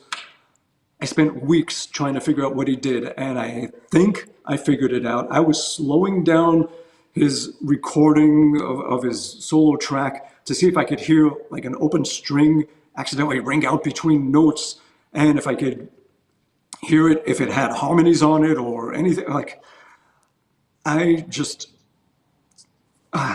it broke my brain for weeks trying to figure out what the fuck he did, because I transcribed the whole album, and the transcription book is going to come out of every single detail. Wow. The fingers used, the direction of the picking, which finger I'm tapping with, the musical notation, the tab for every single track, backing thing, whatever it is, every harmony, everything. That's on a lot every of work. song. That's a lot of work. Yeah. Oh, yeah. So I wanted to, so I did Guthrie solo, showed it to him, and he corrected me. He's like, no, actually, I did this, and this is like, yes. Brian Mays, Steve's, and I asked him, like, what did you do? And he's like, I think I started off where he played this, but added a harmonic as he strummed, and had a harmonizer on it, and then hitting the button, so it's like, Wow. this down, and it was like, all right, let me start with that and see if I could figure it out from there. So that. And then the Brian May song, the same thing. I had this song that just had this nice slow feel. It almost sounded like a Clapton ballad or the Eagles or something. I should really turn this thing.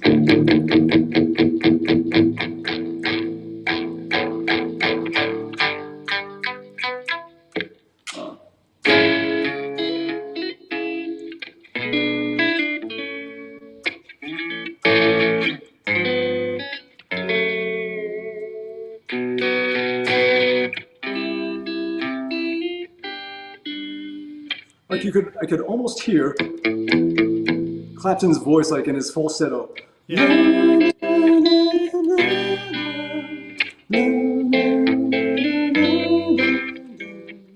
With like Eagles harmonies. Like those "Take Me to the Limit" type harmonies and stuff, and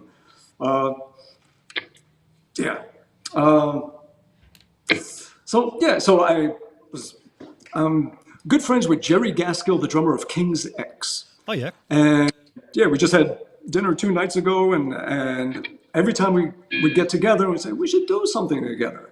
So I thought this would be the perfect song, because he's just got that great, as I describe it, like a Bonham type feel. Like just his feel, whatever he's playing, he just has that pocket, that classic killer pocket that just feels so fucking good. Yeah. But he just plays his ass off with it too. And so I asked him if he would want to play in the song. I was like, yeah. So he came in here right there on that gray rug behind me and laid it down. And then as I was putting the song together more and more, and it had the first, really the second break. And it goes into that.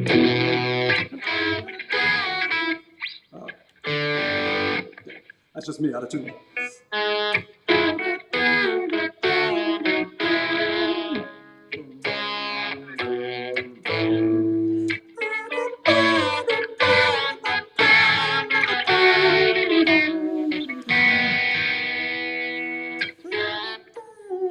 And I could just hear riffs answering those.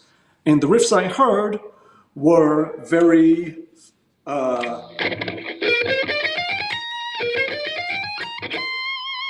and I was like, fuck. It's like, I should not be playing there. He should. This song needs him. That's just, nothing else will do for this song. And if I just do my pretend version of it, it's just a fake ass version, and the song deserves better. So I asked Brian, I was like, would you play those riffs there? Would you play on the song? And he did. And for everyone, I just said, do your thing, you know, just be you. Do what you do. You know, everyone loves you because you're you. And I am not going to get in the way of that. Just do your thing. And yeah, and he did his thing. And it's funny because the way he comes in with this like dive bomb on the guitar, it's like, you hear the high harmonies, and then suddenly you hear this just like, it's like, really? Like, wow. Like, cool. It was not what I expected. It's like, holy shit. But his tone and everything, like, you just know it's him. Yep. And his phrasing, the way he just ramps up, bum, bum, bum, bum, bum, bum, you know, it's so just like an opera singer, the way he plays and just everything about him that makes him him, that we all love. Yeah. I don't want to sidetrack where you're going with all this, talking about the guests on your album, but just talking about Brian May, when you were describing the pickup configurations on your guitar, and you had one that was neck and bridge, or no, you don't have a middle, do you? But out of phase? No. Phase, yeah. Yeah. Was that inspired by Brian? Because a lot of the time he solos in the neck and middle out of phase. To get that quack. Yeah. Yeah, this one is really exaggerated. It's very, yeah. It's very, it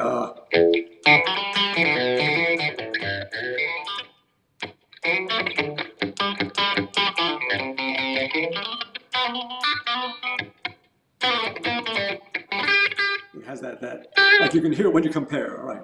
In phase.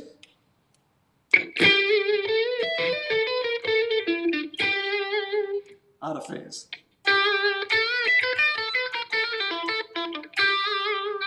It's a nasty sound, but sometimes it's the right sound to cut through when you need it, isn't it? Oh yeah, if you were like.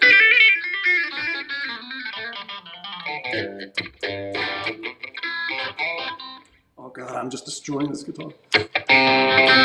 Oh, I just totally killed the tuning. I think when I did the dive bomb, and these are still a little bit. Oh, you got them locked down, yeah. Yeah, but yeah.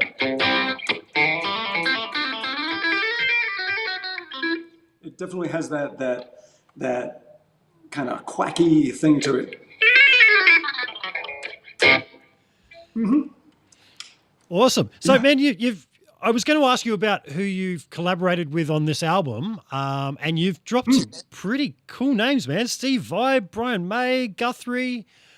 Yeah, so the Brian May song, that's the one that Jerry is on drums. Yep. And then Derek Sherinian, my keyboardist, he heard that and he's like, you can't use a VST on there. You need a real Hammond B3. Come on. So he put in his growling and put that in there. So they're all on that. And then there was one song that I'd written for piano.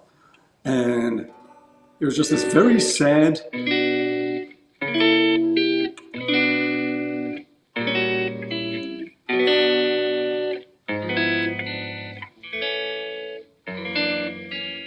And as I built the song, I just realized that piano wasn't the answer.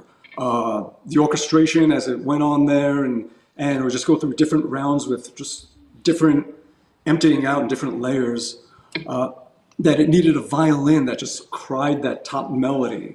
Just that, you know, that.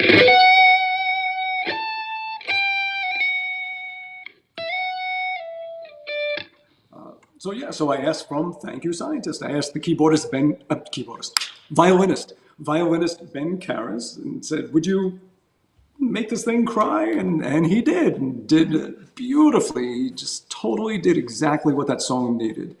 And that's the thing, is that everyone every guest on this album did something that I can't. They made it something so much better than it would have been if it was just me.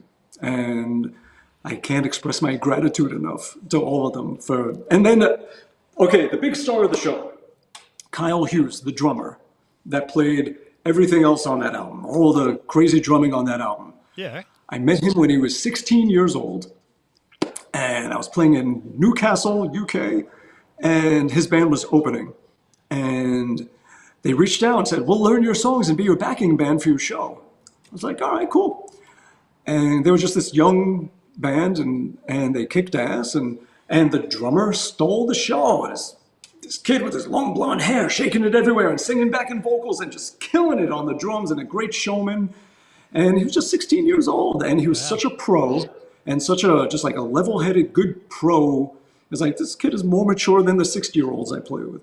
And his parents were lovely, and I was like, I want him to be my drummer from here on.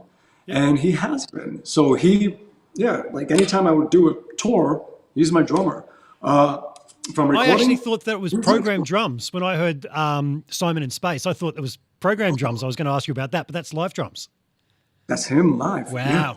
Wow. Let me see if I can even find some video, because every once in a while I would just take a little bit of video of him just playing and recording. And I'm such a dick. I should have put him in the video, like playing. He should have been in there on one of the screens of the spaceship. That's my fuck up. Let's see, music video, Simon in Space, actually, let me find, studio. Okay, I got like a million folders of a million things. Okay, we're looking for studio, Bumblefoot Returns. Okay, Kyle Hughes as a bunch. Let's see, he is such a motherfucker of a drummer, my God. Let's see, what do we got? No point making more edits, you know. That one, let me find Now, I don't know if I'm going to be able to play that so the viewers can see it. Oh yeah, I'll flip it. And Okay. let's see. Okay, here he is playing that song. Come on.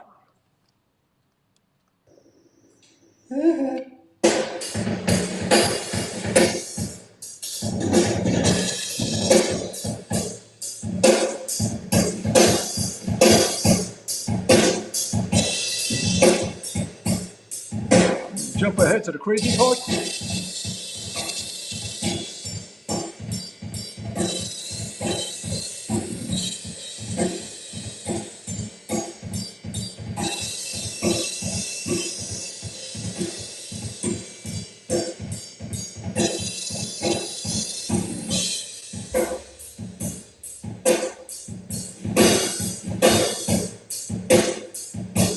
Yep, real drums. Wow. Wow. It's amazing just how good drummers have gotten over the years. When we talk guitarists, we always talk about, I talk about pre-Van Halen players versus post-Van Halen players. And I think with... Different worlds. Yeah, yep. Yeah. And I think it's the same in drums with Joey Jordison. Interestingly. Yeah.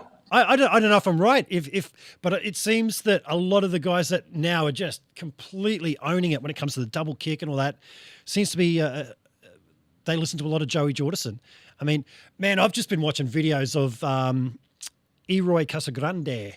Oh, fuck me. How good is he?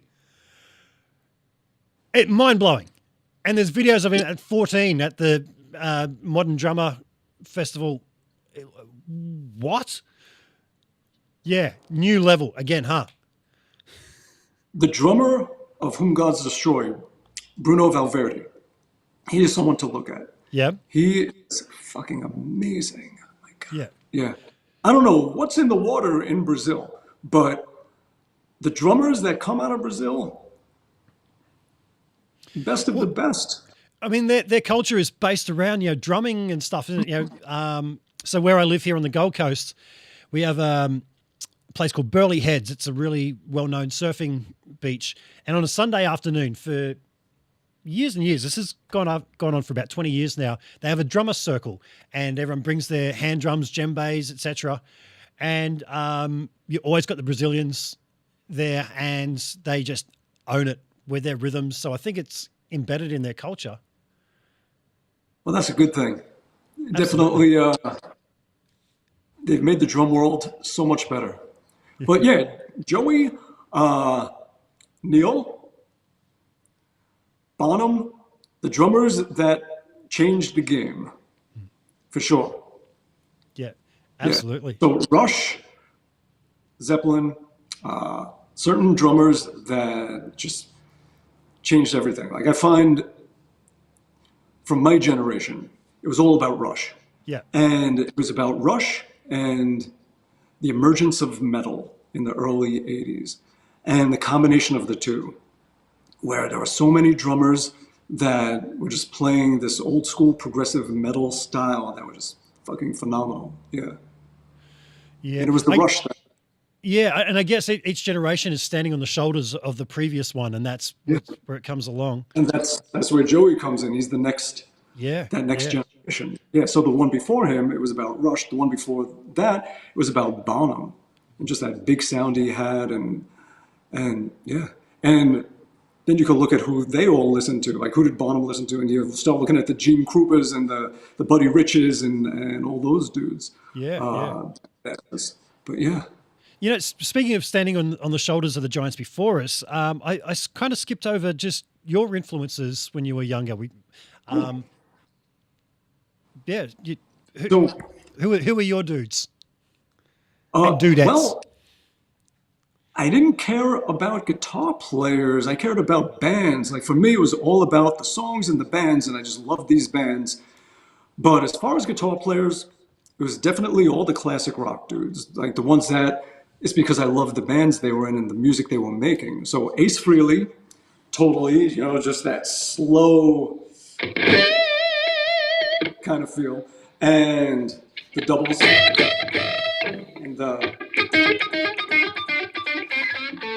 And definitely Jimmy Page for what he wrote and the production and the sounds and everything, as well as his playing and just the songs, the riffs. Definitely Brian May.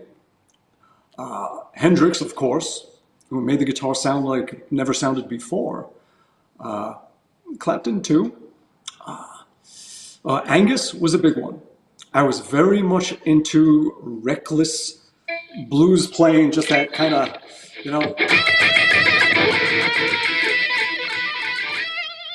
kind of thing. Yep. And that's how I played until I heard Eddie Van Halen. And I was late hearing it. I didn't hear it until 82. And someone said, do you know how to tap? I'm like, I don't even know what that is. And they showed me. They said, you put this here. And I'm like, no. This first, and then that. I'm like, well, I don't want to drop the pick, so I'll just use my second finger. And then he played me Eruption. And it just blew my mind, of course. And I was like, I didn't know a guitar can do all of this. Holy shit. I remember the first time I heard it as well. Yeah. Mm-hmm. And then he played me Fair Warning. Came out just not long before. And that fucked me up for good. Like I heard that and I was like, all right, everything has changed. The whole world, what I thought it was, it's not. And that's what it was like the permission slip to go wild and explore and be eccentric and just make the guitar its own voice and see what it can do and dig deep into yourself and experiment. It was all about that. Yeah. Wow. It's funny hearing you play the Mean Street intro. After Eddie Van Halen died, there was a tribute show getting around Australia. With this amazing band from Sydney, Frankie's world famous house band or something they call themselves. They're amazing players. But anyway, they had guests at every capital city, and I was asked to be one of the guests. And I chose to play Mean Street and punished myself learning that intro. Fuck, that's hard. That is so hard. And I actually said to the crowd beforehand, I was like, hey, I've chosen possibly the hardest thing Eddie Van Halen ever came up with on the guitar to play. I'm probably going to eat shit here, but if I do start eating shit, just clap and cheer as if I'm doing great. And, and I start doing the thing. I start doing it, and everyone's clapping and cheering, and I'm thinking, oh, am I really eating shit? And it wasn't until I saw the video afterwards that one of the guys in the band was behind me leading everybody with the clapping. So at the time I thought, I'm not doing that bad, am I? But talk about the Harmonic series. Yep.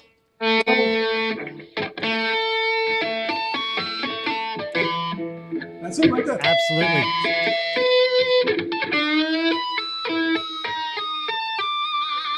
Yeah, he utilized it to the fullest. Absolutely. Yeah. Yeah.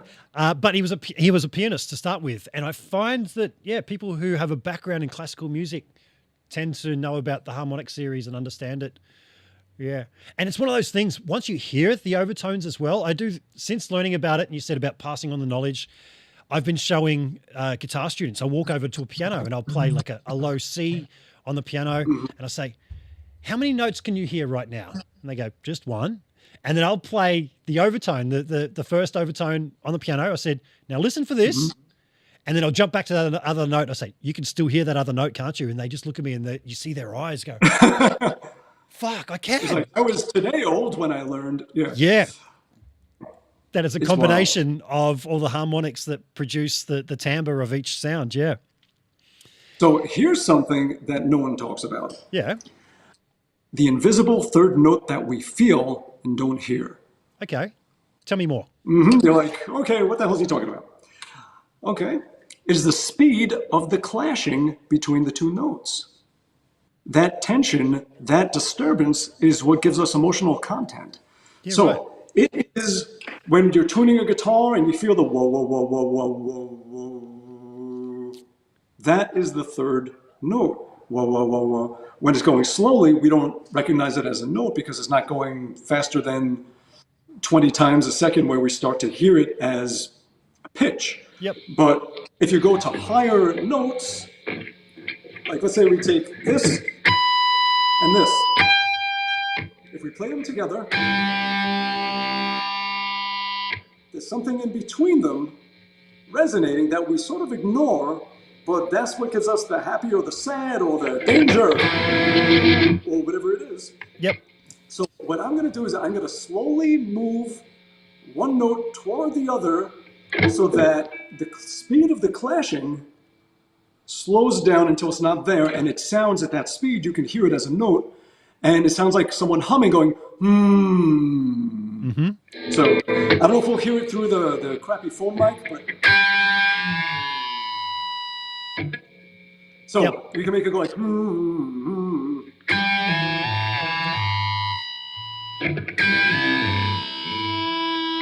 That is the invisible third note that I just showed you all. Yep. That is the thing that gives us tension, that gives us peace, that gives us all those things.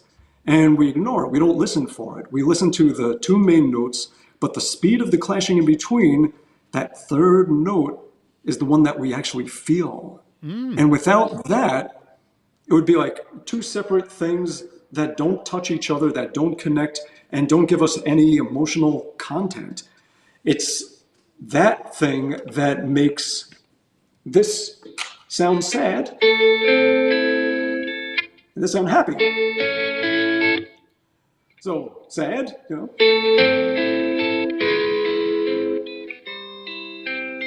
Happy. There's a lady who's sure all that returns is gold, and she's buying a stairway to heaven. And she gets there, she knows.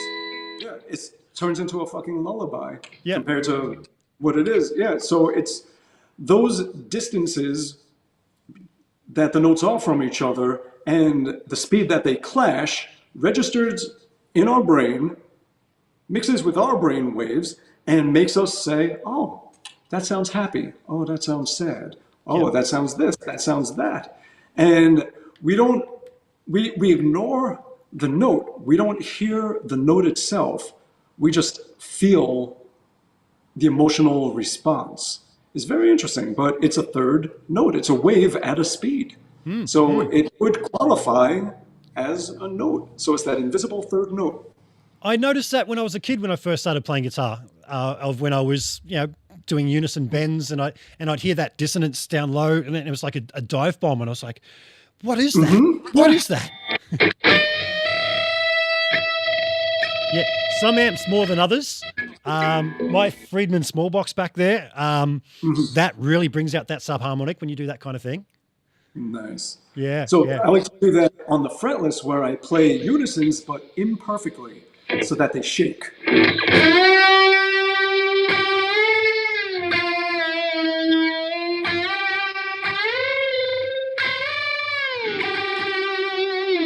And it just gives it more of this weird voice. Yep. But talking about like hearing the harmonic series that you don't notice until you notice it.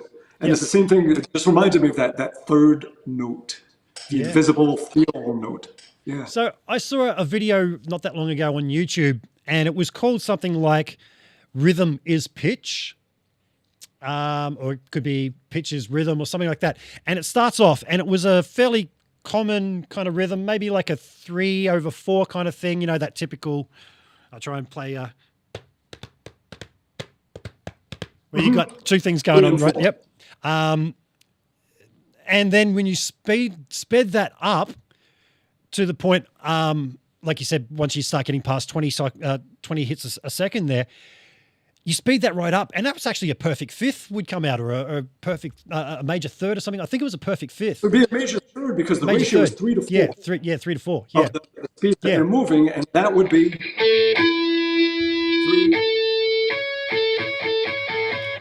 Yeah. So, but I was absolutely blown away. 2 to 3 to 4. No, it would be a fourth, right? Fourth.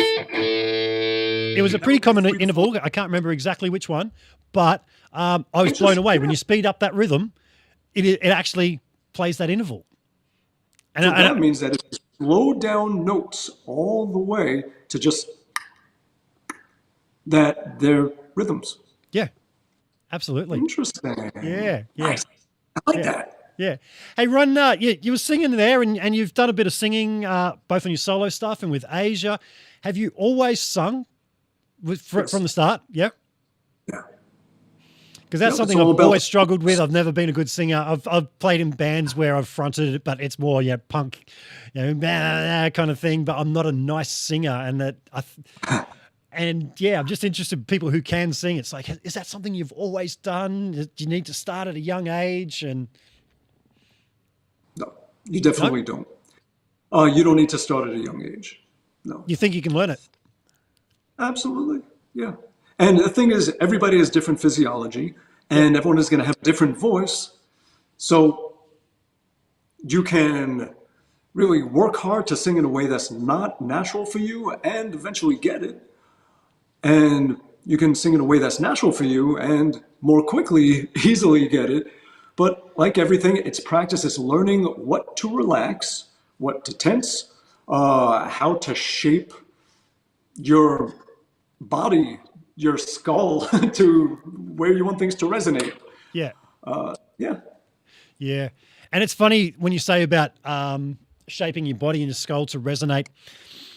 I've heard people say that people sing in an American accent. And I say, no, it's not. It's a universal accent. It's people playing the pockets of resonance in their head.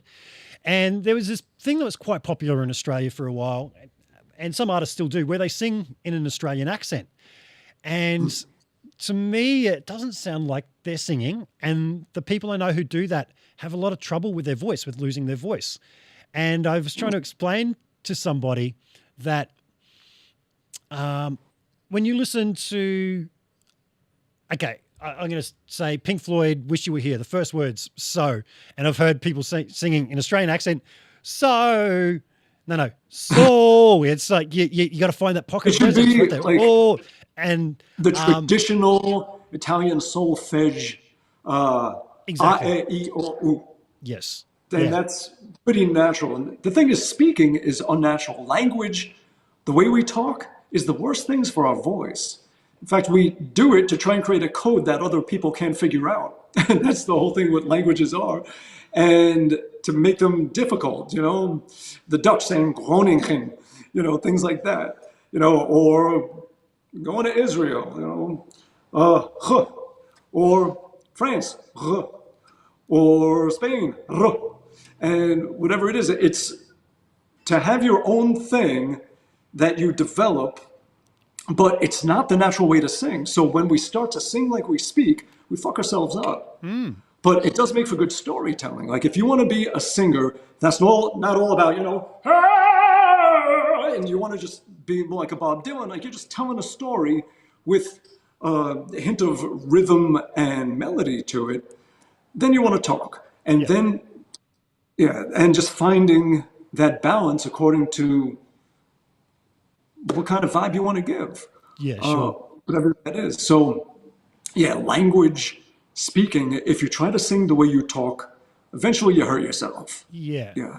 I guess it'd be easier for an American because you've heard people say it before, and I'm not dissing Americans, but Americans are loud when they speak, and it's because they project their vowels from their hard palate, whereas the Australian accent, they draw it right back. And especially when I hear what they call bogan Aussies, which is, I guess, is like a redneck American, they talk like this, here you go, mate, and they really draw their vowels back in their mouth, and that's really quiet. And that's the one I'm talking about when I hear Australians trying to sing in that accent and they're really hurting themselves. It's because they're trying to push that, but they're projecting the vowel to the back of their throat where it's not loud. So I guess Americans have got that advantage of being able to speak the story and still be close to that, the solfege sounds that you're talking about. And I guess it's sort of going back to Europe, and Americans were Europeans, and it's really just like a combination of all those languages that just became, if you go to different spots in the US, some of it, you could hear the different accents and you can hear where it came from and the different influences for sure.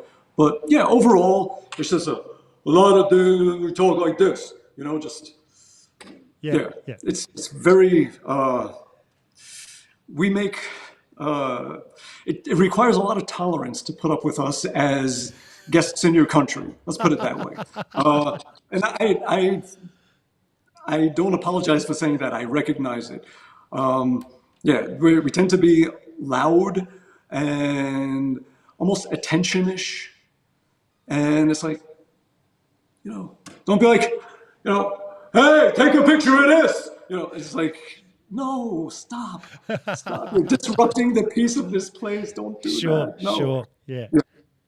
I guess a good thing for pushing the voice is, it's almost like the military thing where it's like, you know, like getting that push from the diaphragm.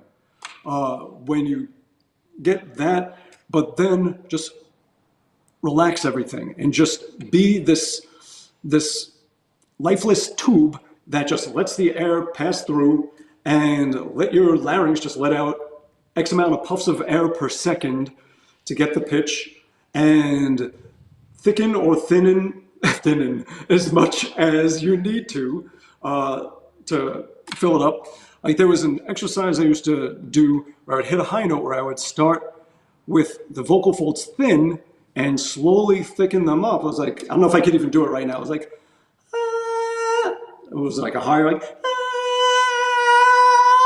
and I can't do it now, it's gonna crack. But I used to practice it back when I used to be able to sing. And I would be able to go from like a thin whispery voice to like a full-bodied voice, and I would practice just that so that you have control over how much you want to push for the note. Don't think of a higher note as like a heavier weight that you're lifting.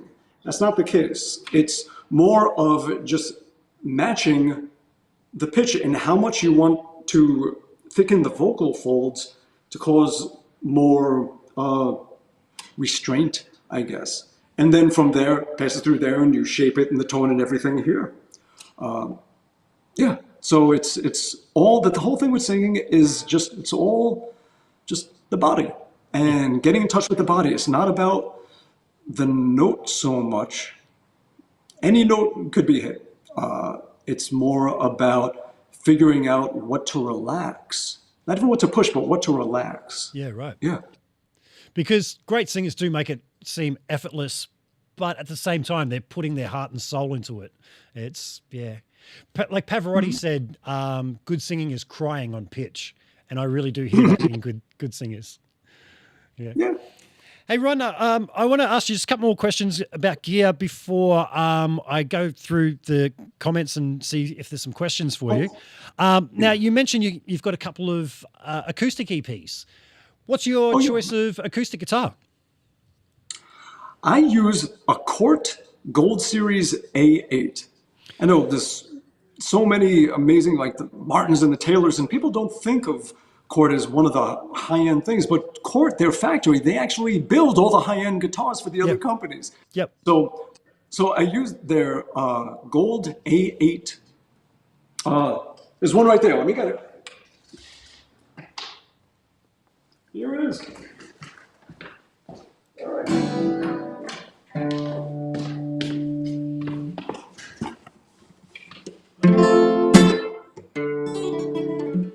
Strings are like years old.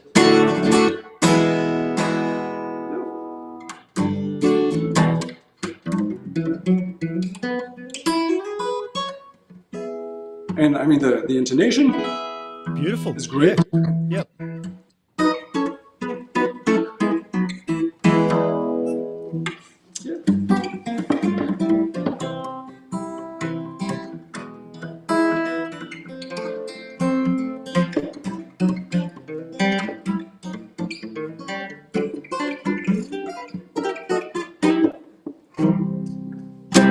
Yep. Very nice. So yeah, just a Cort Gold A8 series. And that's what you use. use. That's what you've used on all your acoustic EPs. Just that one guitar. Yeah. Yeah. Nice. And on the new album too, anything acoustic? Yep. Just Beautiful. use this, yeah. Okay. How about picks, mate? Do you have a preference, for a heavy pick, a softer pick? I used to use heavier picks, and then one day, just by accident, I picked up a thinner pick, like a .60, and everything was so much brighter. I was like, holy shit. So I stick with lighter, like medium gauge picks, which is not very metal, but I like the extra brightness. Yeah. I did the opposite, where I was using a lighter pick, and then I was at NAMM, and I bumped into Andy James. You know Andy James? Yeah. Oh, it's so good. Yeah. And I remember man, NAMM's mind-blowing, isn't it? You just walk around and you go, holy fuck, there's all that. And I bumped into Andy James, and I just looked at him and said, dude, your picking is just out of this world, so clean and precise.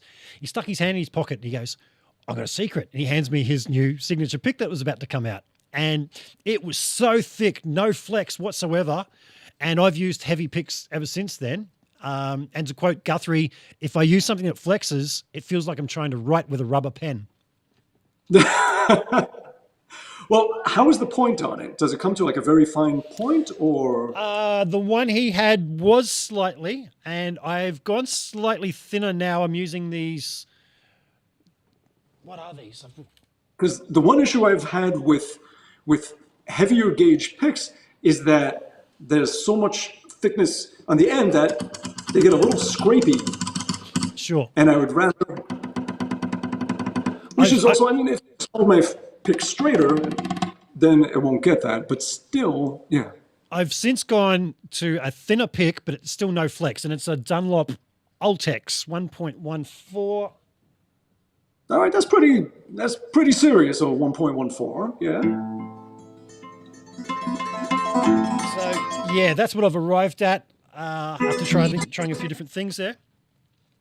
I was going to ask you as well about computer noises that you seem to make on your guitar, and that's something I hear someone like Buckethead do as well.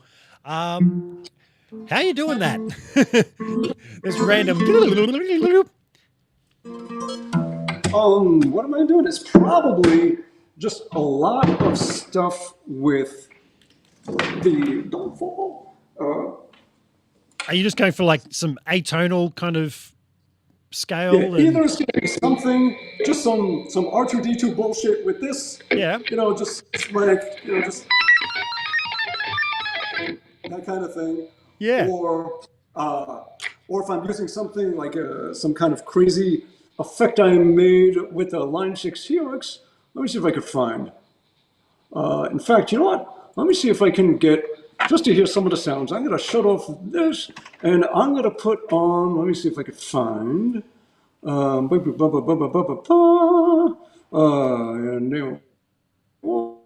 to find Simon in Space, and we can hear some of the guitar sounds from it. Because some of the sounds on there, it's because of the Helix. It's not my playing. It's what I made, the Helix presets that I came up with that really do it. And there's no shame in that. Not at all. Like, you should be creative with your guitar tones and use this technology that we have to get very creative with guitar tones. So let's go through a couple of sounds from that song. Let's see. We have this one.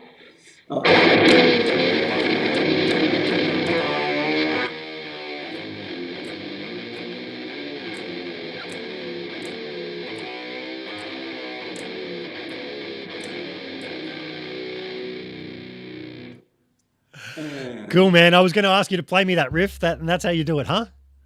Mm-hmm. So that riff that I showed you the video of Kyle playing on the drums. So what it is, it's in 7/4. If you watch the hands, it's like 1, 2, 3, 4, 5, 6, 7. 1, 2, 3, 4, 5, 6, 7. 1.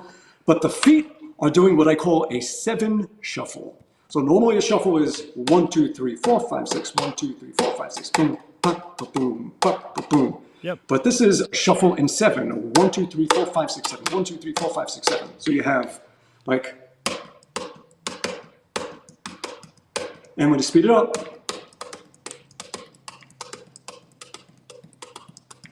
so that's what the feet are doing. They're going boom, boom, boom, boom, boom, boom, doing a 7 shuffle, and this low guitar is following that. So it's 7/16 in the feet and that low guitar, and the hands are holding it steady. Cha, boom, cha, boom, cha, 7, boom, cha. Yeah, some pretty fucked up shit. But beautifully fucked up shit. I love it. Like I said, when I had a listen to it last night, I was like, hello, wasn't expecting that. That's what I needed to hear right now. We like fucked up. Yeah. Yes. Yeah. We like originality, like creativity. We've been listening to people playing the same stuff since the 70s for a long time, and it's good to hear people pushing the boundaries. So one thing I really like about someone like Tim Henson is that he's getting his inspiration from synthesizers and coming up with patterns on an arpeggiator and going, how do I do that on guitar? And that's... whatever works, yeah. Yeah. And use the technology we have. I mean, hell, if Hendrix didn't do that, half of the sounds, like half the electro harmonics pedals wouldn't exist. It's like, that was the new technology, and this is our new technology. Yeah. So use it.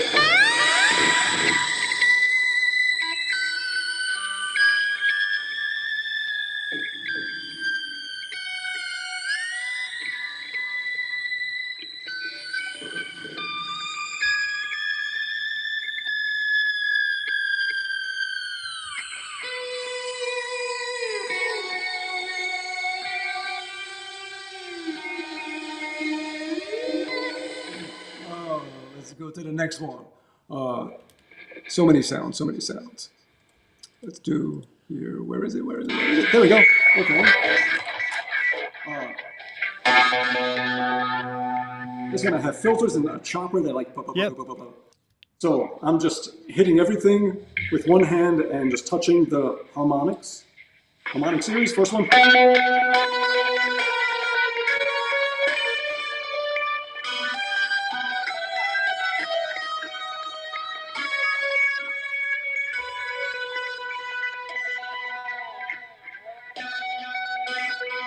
I have in the background a reverse delay so that 1 second later, whatever I play in the background goes the opposite direction. Cool. So if I go like,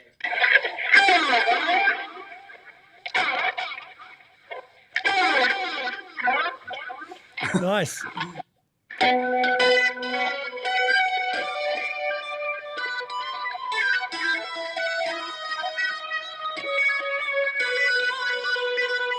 do we got next? Okay, and then I'm using a delay followed by another delay. So I have a filter going like a Qtron type of wah, and it responds to how hard you hit, so it's different every time. It's doing 1/16th note, so you hit once and it goes ba-ba, and then followed another delay that does it on dotted A. So you have ba-ba, ba-ba, ba-ba, ba-ba. So you have.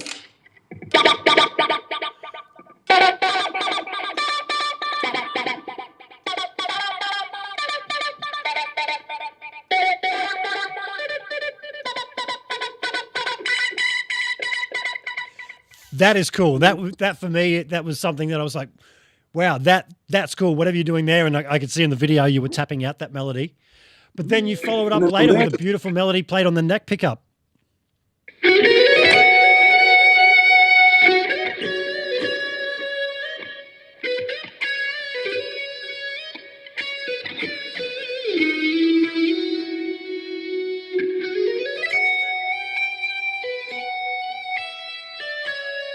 And then that weird sound. Let's find that weird sound. It's like, what is he doing? Is he tapping? What is that? While you're finding that, I'm just going to say, in that melody, you did something there, which I'm a big fan of. And I've heard people say, oh, I don't know, fast guitar playing and stuff. It's like, no, I grew up in the 70s where all the theme shows had orchestras playing in unison. And to get to the money note, they didn't just go, burr, they all went in unison. Yeah, exactly. And it's such a cool sound. It just, and classical composers have been doing that for hundreds of years. And yeah, absolutely. Love it. Oh, it's like imitating the voice going, oh. Yeah. Yeah, just build up. Yeah. So this sound.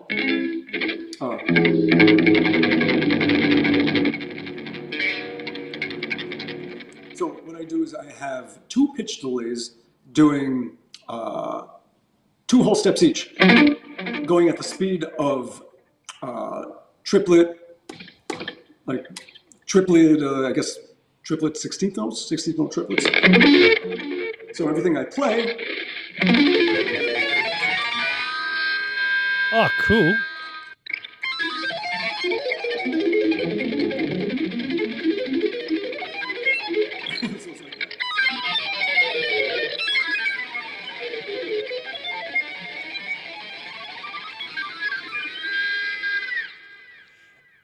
And if anybody didn't catch it, you've put all your presets on line6.com, huh?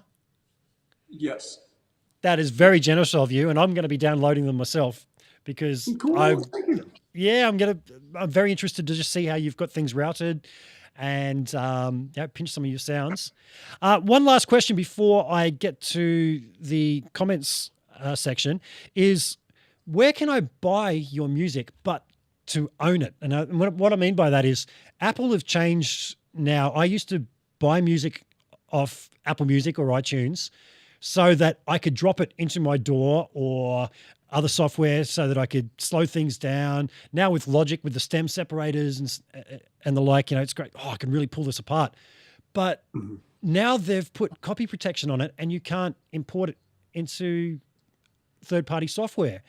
Well, not even third-party, Logic or anything. And I'm like, no. That's why I want to buy music. You've just destroyed the last reason I would want to buy music.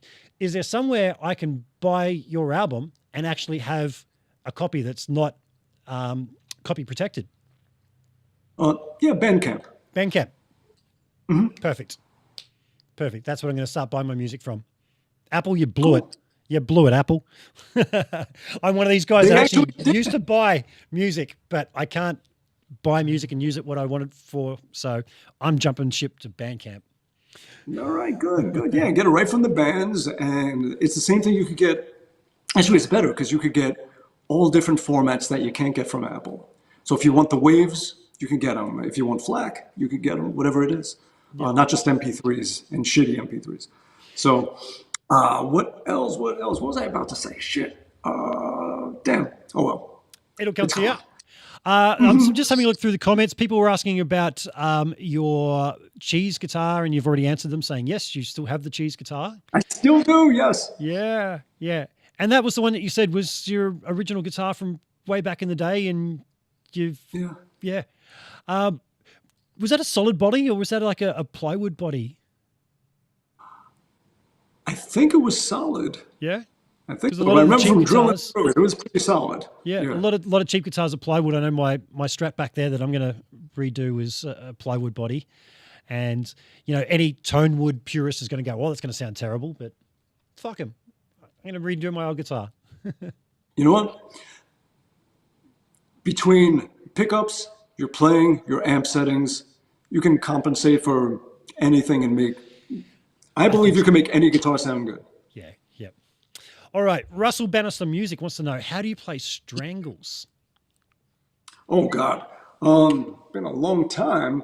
Let me see. Let me find a nicer...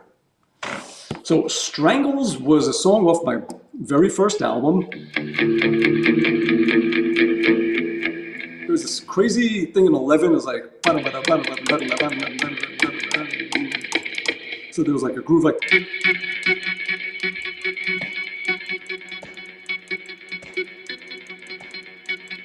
They were throwing riffs. And there were all these harmonies that sort of had the vibe of like a horn section. It was like...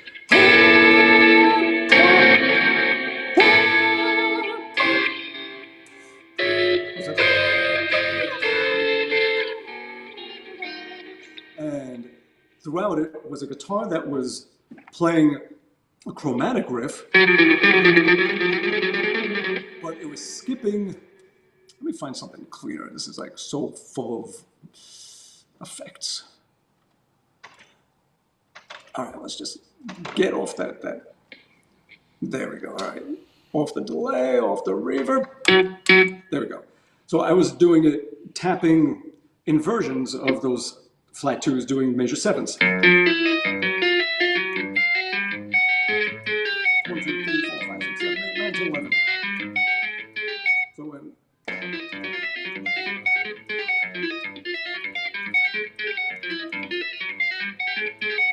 So that was in the background of it. It was just a lot of weird-ass riffs. Yeah, that was off that very first Adventures of Bumblefoot album from 1995. Wow.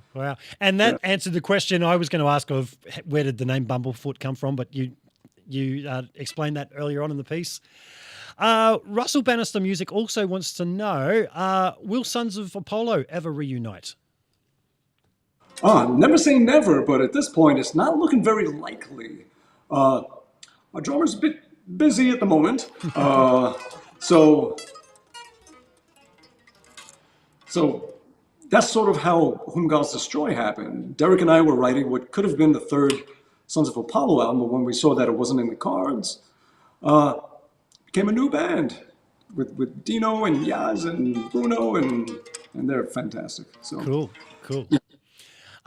Russell's loaded us up with the questions here because there's another. Do you have any exercises for playing with a thimble? Now, I'm going to jump in there and say, every time I say thimble, it sounds like I'm a drummer with a lisp. A lisp. Thimble. Hit the right thimble. Yeah. So do you have any exercises for playing with the thimble? Yeah, the thing, what I was talking about before, where we visualize whatever note you want, picture it on the neck, and then cut it in half. That whole thing. That's an exercise. And then playing from the other direction and shortening lengths of string from this direction instead of that direction.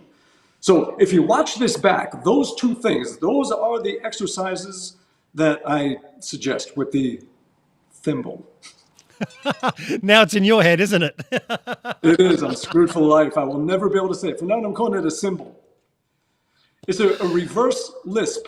Yes. So I'm going to take everything with a TH and say S instead. Okay. So good cymbal exercises. Now, my friend Dominic Simeone, hey Dom, thanks for watching, mate, wants to know, Hi, Ron. Any chance of bringing Whom Gods Destroy down for an Australian tour? I would love to.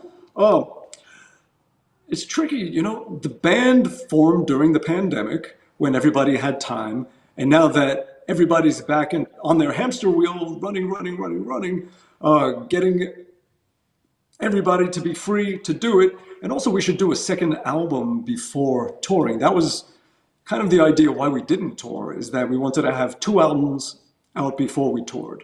And we have not made a second album yet. So it might be a good minute before we get out there. I've got another one here. Insania Mania Dorite. Do you have a favorite set of musicians you play with? A favorite? No. I mean, I love playing with Kyle, the drummer, absolutely. But really just anyone who's cool to be around, anyone you enjoy being in a room with and spending time with. Sure. Yeah, it doesn't even matter how they play, as long as they're decent people. And there's plenty out there. So yep. I don't really have favorites, no. It's people that definitely are on the I don't ever want to see their fucking faces ever again list, but there's enough good people, and I'm probably on their list too with that. But, so I've got another question, and while you're answering it, I'm just going to let you know I don't think I'm seeing any of my comments from YouTube. So if you see me looking at my phone, I'm going to log in there and just see if there's any more questions. So sure, it's not that I'm like going to ask you a question and go, yeah, whatever, buddy. So Russell Bannister Music also wants to know again, hot pickups versus vintage. I like vintage. I like having an organic tone that has character, and then if you want to drive it from the amp, from a pedal. But these days I like something where you get the tone of the guitar more. In fact, what I do with this is I put in a treble bleed into the volume knobs so that they brighten up as you go down, so that I could even get, like, they don't darken. If anything, they brighten up. And I get even more of the organicness of it.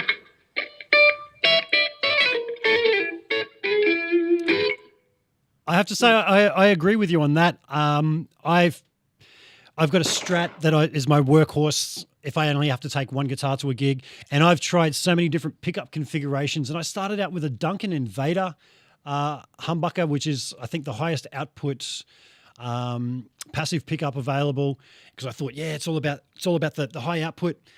And as I've gone to lower output pickups, I feel like I'm hearing more of the wood of the guitar. Whereas when I've got higher output pickups, I'm hearing the amp more and the way it breaks up. So the guitar loses a bit of character and personality and identity when the output gets higher on the pickups. It's a trade-off. You know, it's like when you have low output. Yeah, I mean, they're low output, but there's a lot more identity to the guitar, and the higher output goes that way. So these days, I would rather push it from an external source and just have the character of the guitar showing through more. So I go for lower output. Yeah, that's my vote. And everybody's different, but that's my vote. Absolutely. Russell Bannister Music, man, he's loaded us up with the questions, which is really cool. Do you have a practice routine? Yeah, to spend 10 hours in front of my computer and every once in a while look over at my guitar and say, I should really play, and then say, oh, it's time to go home, and do that for weeks on end. I do not practice enough. Not at all, especially with the album release. It's been so much business stuff and taking care of this and that I barely get to play. Yeah. But that's me being bad. Sure. There's nothing stopping me from when I'm home eating dinner, have a fork in one hand and a fretboard in the other, and there's always a way. So no excuses. I don't know what this is, but someone is asking, do you ever use Conacol? I don't know what Conacol is. Oh, wait, is he talking about ta-ka-ta-ta-ka-ta-ta-ta? It's the Indian counting, and it's a vocal thing. Oh, right. Okay. Very interesting. if you know Matthias Eklund, he's really deep into that. The guitarist of Free Kitchen, phenomenal band, and he's really deep into that stuff. It's cool. Me, I don't do it much because I'm still trying to get down just speaking, let alone the taka taka taka taka. Like I don't have it. I could do it with my fingers, my hands, but not with my mouth. Yeah. Wow. Here's a couple of. I'm going to drop these comments in here. This is from David Wallerman, who is quite a well-known educator on YouTube, and he's saying, "Why is there only 15 people watching this? This is great." Thank you, David. I'm doing this organically. I'm not paying for likes and subs. I've seen a few people around the place doing that. It's so obvious when they do. And they're destroying their chances of actually growing organically through the algorithm by doing that. But do people watching and listening to this, because this is available on the audio podcast sites as well, can always help by liking, sharing, subscribing, all that kind of thing. And Poo Ninja also said, these chats never get the attention they deserve. Always a great interview here. Thank you, Mr. Ninja. I still haven't worked out who he is. Somebody's going to fill me in on who the mystical Poo Ninja is. Talking of David Wallerman, I got to say, right where I'm sitting, I've got my TV set up here. So my studio is my lounge room. And I was watching YouTube and I'm sitting there and David came up on the big screen and I'm watching it. And when David was in Australia about a year ago, he looked me up and he was actually standing right here where I'm sitting. And I was laughing, seeing him on the big screen going, he was standing right in front of that TV about a year ago. Okay. Whoever is here, we appreciate you being here. If it's just 15 of you, thank you to the 15 of you. Mate, we've had a lot of people come and go, I've seen. There's currently 17 watching live. But I do notice that with these kinds of things, you might get, up to 30 people watching live, but then in 24 hours, 300 people have watched it. And then when the algorithm picks up, I've had things go, whoa, 150,000 overnight. So we plant these little seeds. Now, Poo Ninja also wants to know, does Ron ever run wet, dry, wet? Oh, have you tried it? Not lately. I have done that stuff. Yeah, I've gone through every type of configurations and everything. Not so much these days, no. Haven't, yeah. Now it's just my Helix. That's it, my Helix presets and just that effects, split into 2 amps, come back, more effects, out. That's it. So as I mentioned, by running my delay and reverb in parallel within the Helix, I think I'm getting a similar thing where I can run my main signal dry and just have my delays going through the reverb, and I've just started doing that. Fuck, it's cool what you're doing with it. I like that. Yeah, just like full blown and just kind of mix it to the level while keeping the dry and the balance between the. I want to fuck with that. Dawson Walters wants to know, do you have any advice for a 20-year-old guitar player? I'm sure you've got a lot of things. It's hard to narrow it down. Is there something that you find now, and this is one thing I find about me going to university with the younger people, and there's a couple of kids there, I don't want to call them kids, but younger people who are really talented, and it's like, hey, let me save you 35 years of fucking shit up to find out what not to do. Try this, try that. Is there little bits and pieces, anything that springs to mind? Advice for a 20-year-old guitar player?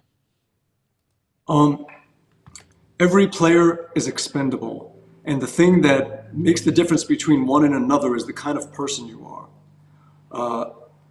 Be someone that people prefer as a person. Don't be fake. I mean, genuinely just choose to be someone that's on time, that's not late, that doesn't make people wait, that shows that you respect them. Be early for everything. Be extremely prepared. Don't just know what you're supposed to know in your part, but know everybody's parts, so that you can bust out a harmony to the vocal on the guitar for that second chorus if you want to, and they're going to love you for it. Be calm, be relaxed, don't add to drama and stuff. If you see things getting a little wonky, just go silent. Don't add to it. Wait for it to blow over. Be the one that yeah. So those are the first three things that I could think of.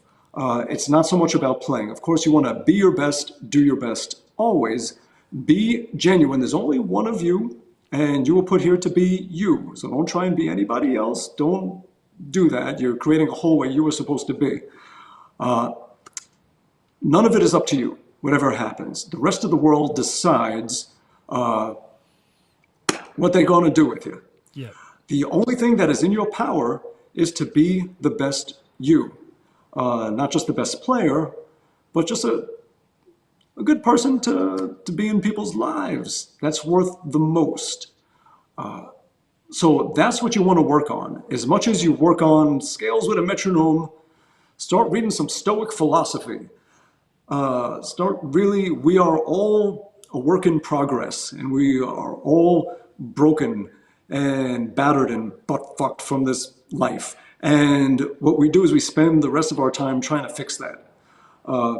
And slowly just becoming a less broken person. Yep. And don't go the other way with it. Yes. I think that's great advice, man, because... But yeah, become the best person that you can be, and don't worry about success or any of that stuff. What makes you successful, or let's say like what we call success, is not up to us. Sure. It isn't. Yeah.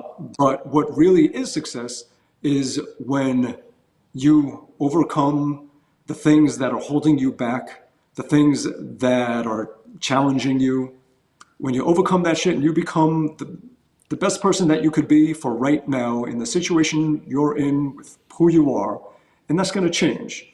I look at myself from 10 years ago and say, I made a lot of stupid choices and I could have made better ones now. 10 years from now, I'm going to say the same thing about who I am right now. Yep. You just keep growing, forgive yourself, and just accept that. Just try. Be the best person you can be right now. And if you keep doing that, in the end, everything will work out one way or another. That's fantastic, mate. Anybody can look up lessons on YouTube on the guitar if you want to learn to play a Phrygian dominant scale or whatever. But yeah, what you're saying is the truth. Very good answer. Very good answer. Paramedic Pete, I just saw this comment that said, P.S. I like listening. I listen to your music in my ambulance when driving fast. Oh, shit. Thank you. That is cool. Be careful. Don't too fast. Don't listen to too much of it. But cool. Thank you.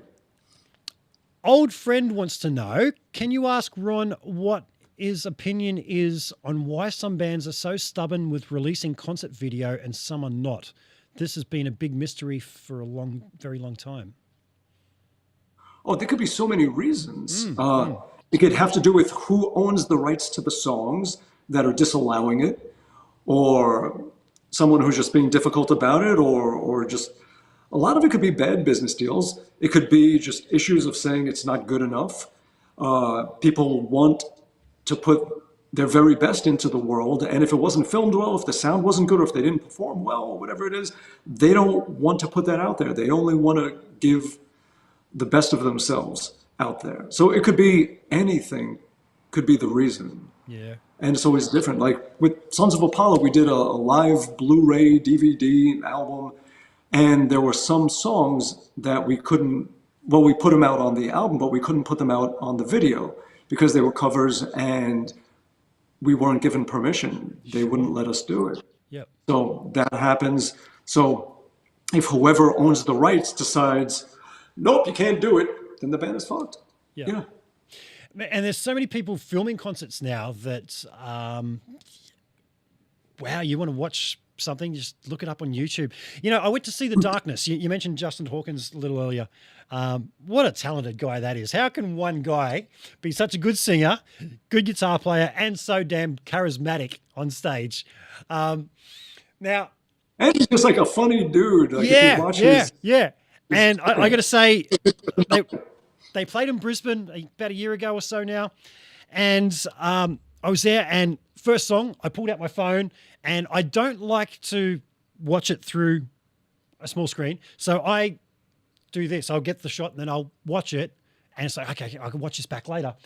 But I saw him look at me disapprovingly, and after that first song, he gave the speech to everyone. He goes, look, can you all just put your fucking phones away? And he turned to the band and he said, will I give him the speech? Yes, I'm going to give him the speech. And I'm paraphrasing here. I hope I get it close to what he said. But he said, look, the only reason you're filming right now is because you're thinking, hey, I'm going to look back at that video footage I took of The Darkness in 2024 in Brisbane. No, you're not. You're going to run out of space on your phone. You're going to delete it. Just be here. Secondly, he said, you want to post it on Facebook and just show your friends who couldn't make it, you know, how cool am I? I actually went. I've got to show my friends. Fuck your friends. If they really wanted to come, they should have come. It was 4 points. Third was... No, it escapes me. But the fourth one was, and I'm not going to say the C word on here, but he said, fourthly, you're up. And then just turned around and launched into the next song. And I just thought that was gold. That was gold. That was a really good little, and everyone did put their phones away, which was great. Huh. Yeah. Interesting. Good. Yeah. You know, it's funny. I used to do the opposite. I used to tell people, bring your phones, get a memento of the show. Yep. Yeah. Different I just tell people to attitudes. do the opposite. But yeah, everyone's different. Yeah. Paramedic Pete also wants to know, Ron, what is your favorite electric non-double neck guitar to play? Electric non-double neck? I mean, there's the classic guitars that are classic because they just have, you know, like a good telly, nothing sounds like it. Or an SG even. Les Paul, Strat, like, you know, they're still around for a reason. You know, there's something special about them. But I got to go with, if it's not a double neck, it's a single neck Vigier. No, they're not paying me to say this shit. I actually really love their guitars. They feel great. They sound wonderful. They are my favorite guitars to play. Great. That's why I play them. Yep. Yeah. Yep. Awesome, man. Now, the last one I've got here is no question, but just want to say what a cool, down-to-earth guy up Bumblefoot is. And I just want to say the same thing, mate. As I said to you, I had just woken up. I'm a late-night person, so getting up to be here ready to talk to you at 7 a.m., I was considering streaming this both to Facebook and to YouTube for the first time, and I went to back out of that thinking, I've got no idea what Ron is like. He might be grumpy and keep this short. I have had guys that have been like, oh, no more than half an hour, I'm walking out kind of thing. And within 2 minutes of talking to you, I realized, nah, this guy's a cool motherfucker. And that's what I said to you, mate, give me five seconds. I'm just going to quickly adjust this so I can stream it directly to Facebook as well. And it has been an absolute pleasure talking to you, man.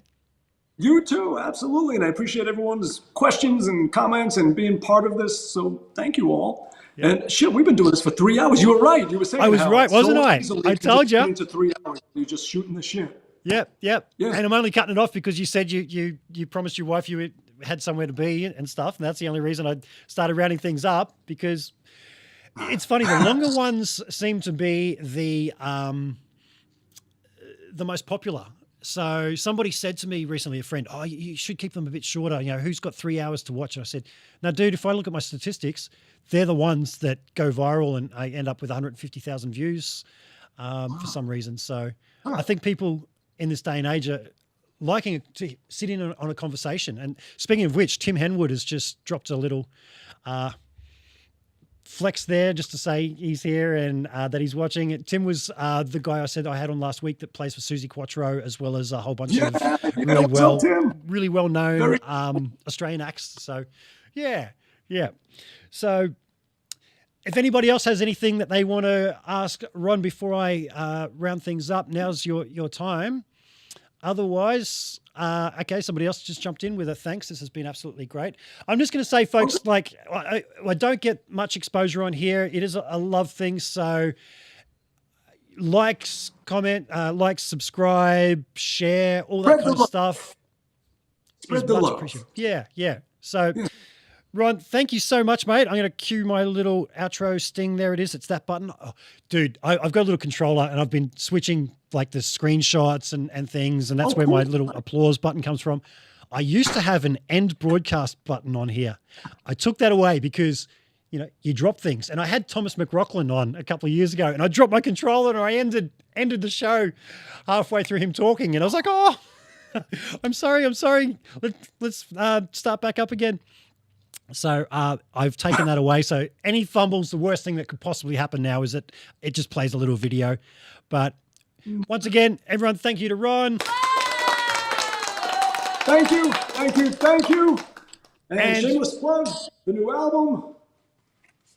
Yes. Bumblefoot Returns, available on Bandcamp. Oh, and on vinyl. Yes. With printed vinyl, with artwork on it and everything. So that's my shameless plug. I would feel stupid if I didn't mention, just like, yeah, okay, I'm a dick. I did it. All right. So anyway, are you finding that you're selling a bit of vinyl? Because there seems to be a resurgence in it. Yeah, and I'm proud of this. I am. I'm happy about this.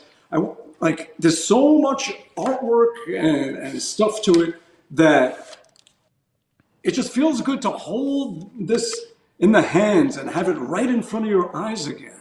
It's been a long time. So I'm just like, yay.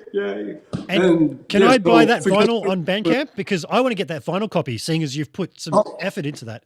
Is that available on Bandcamp? It's bumblefoot.com. Just the shameless plugin. Bumblefoot.com. Yep. CDs, cassettes. Old school. We have a video game. Go to bumblefoot.com. It's a free video game just to have fun listening to the songs while playing this free little space shooter retro video game. I tried to make this as fun as possible as far as a release goes with all that kind of shit. So definitely, I just hope everyone enjoys the music and has fun with the game and just enjoy. That's it. I'll sum it up right there. Enjoy. Awesome. And on that, I will say adios, amigos. Thank you, Ron. Thank you, everyone, for tuning in. Bye now. Thank you.